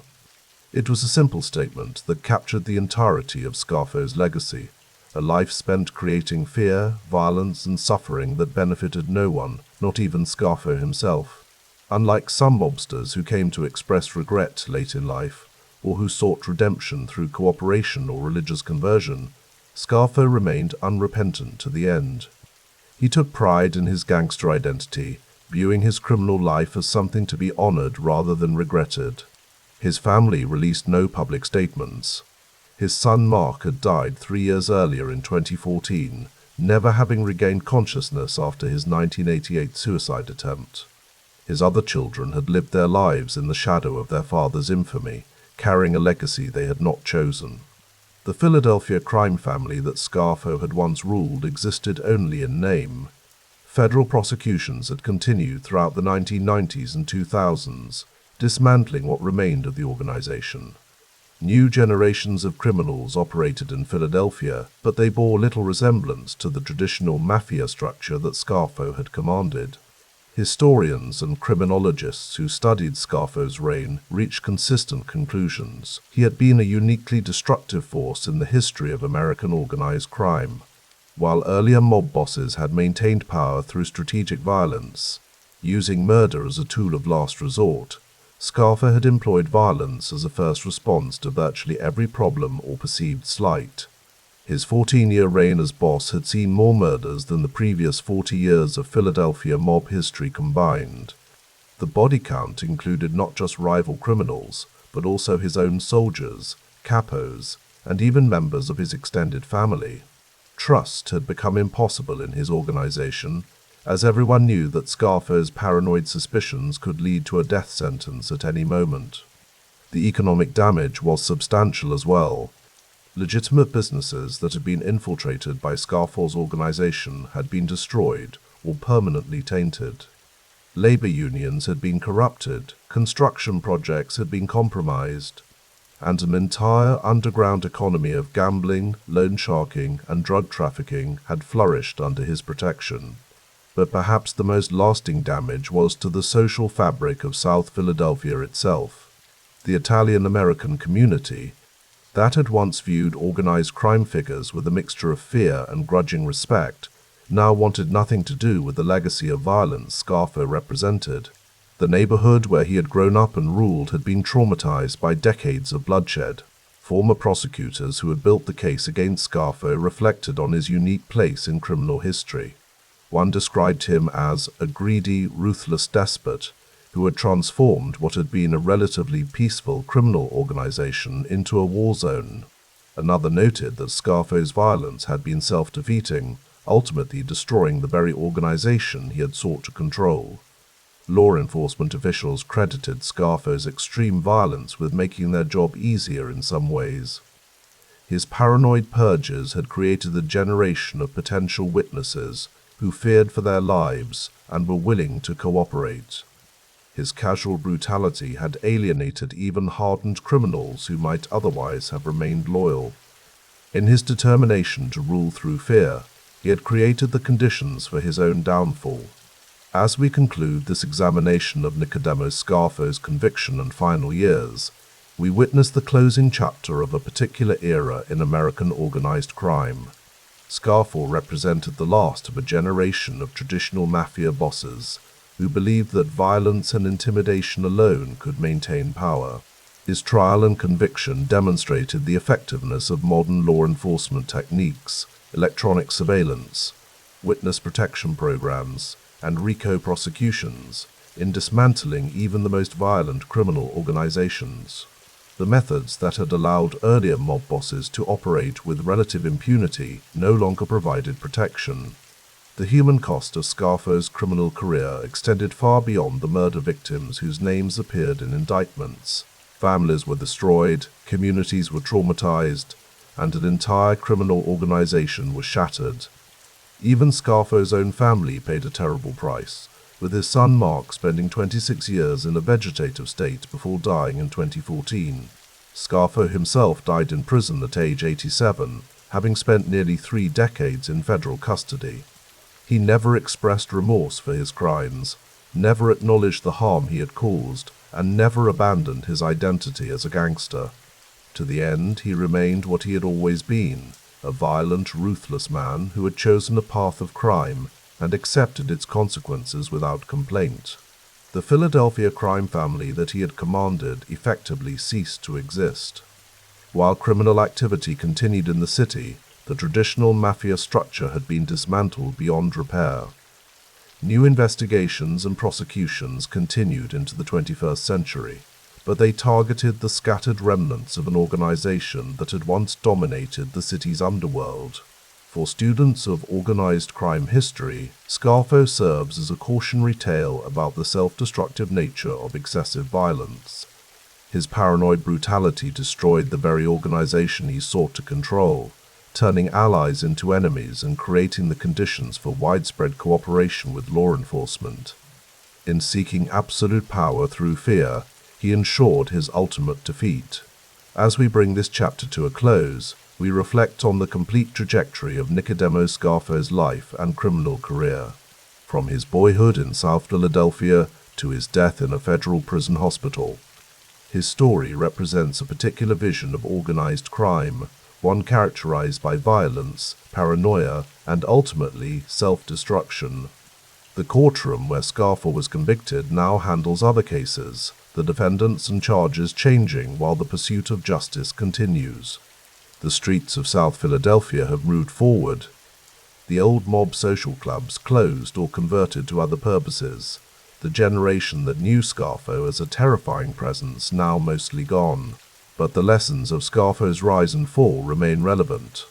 His story demonstrates how violence, while intimidating in the short term, ultimately proves self-defeating. It shows how modern law enforcement, when properly resourced and coordinated, can dismantle even the most violent criminal organizations. And it reveals the human cost of organized crime, not just to victims, but to the families and communities touched by this violence. The documentary record of Scarfo's trial and conviction provides future generations with a detailed account of how one man's ambition and brutality created a legacy of fear and suffering. The wiretap recordings, the testimony of informants, and the physical evidence presented at trial all combine to create a comprehensive picture of organized crime at its most violent.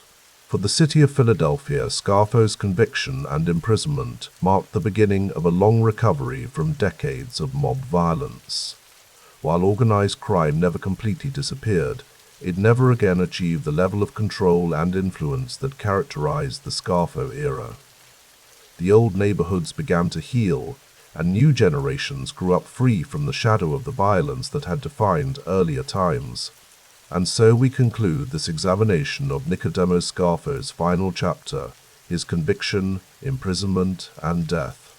A life that began with such potential ended in a prison hospital, leaving behind only destruction and pain. The city he terrorized moved forward without him. The organization he commanded dissolved into history, and the legacy he created serves as a reminder of the ultimate futility of a life dedicated to violence and crime.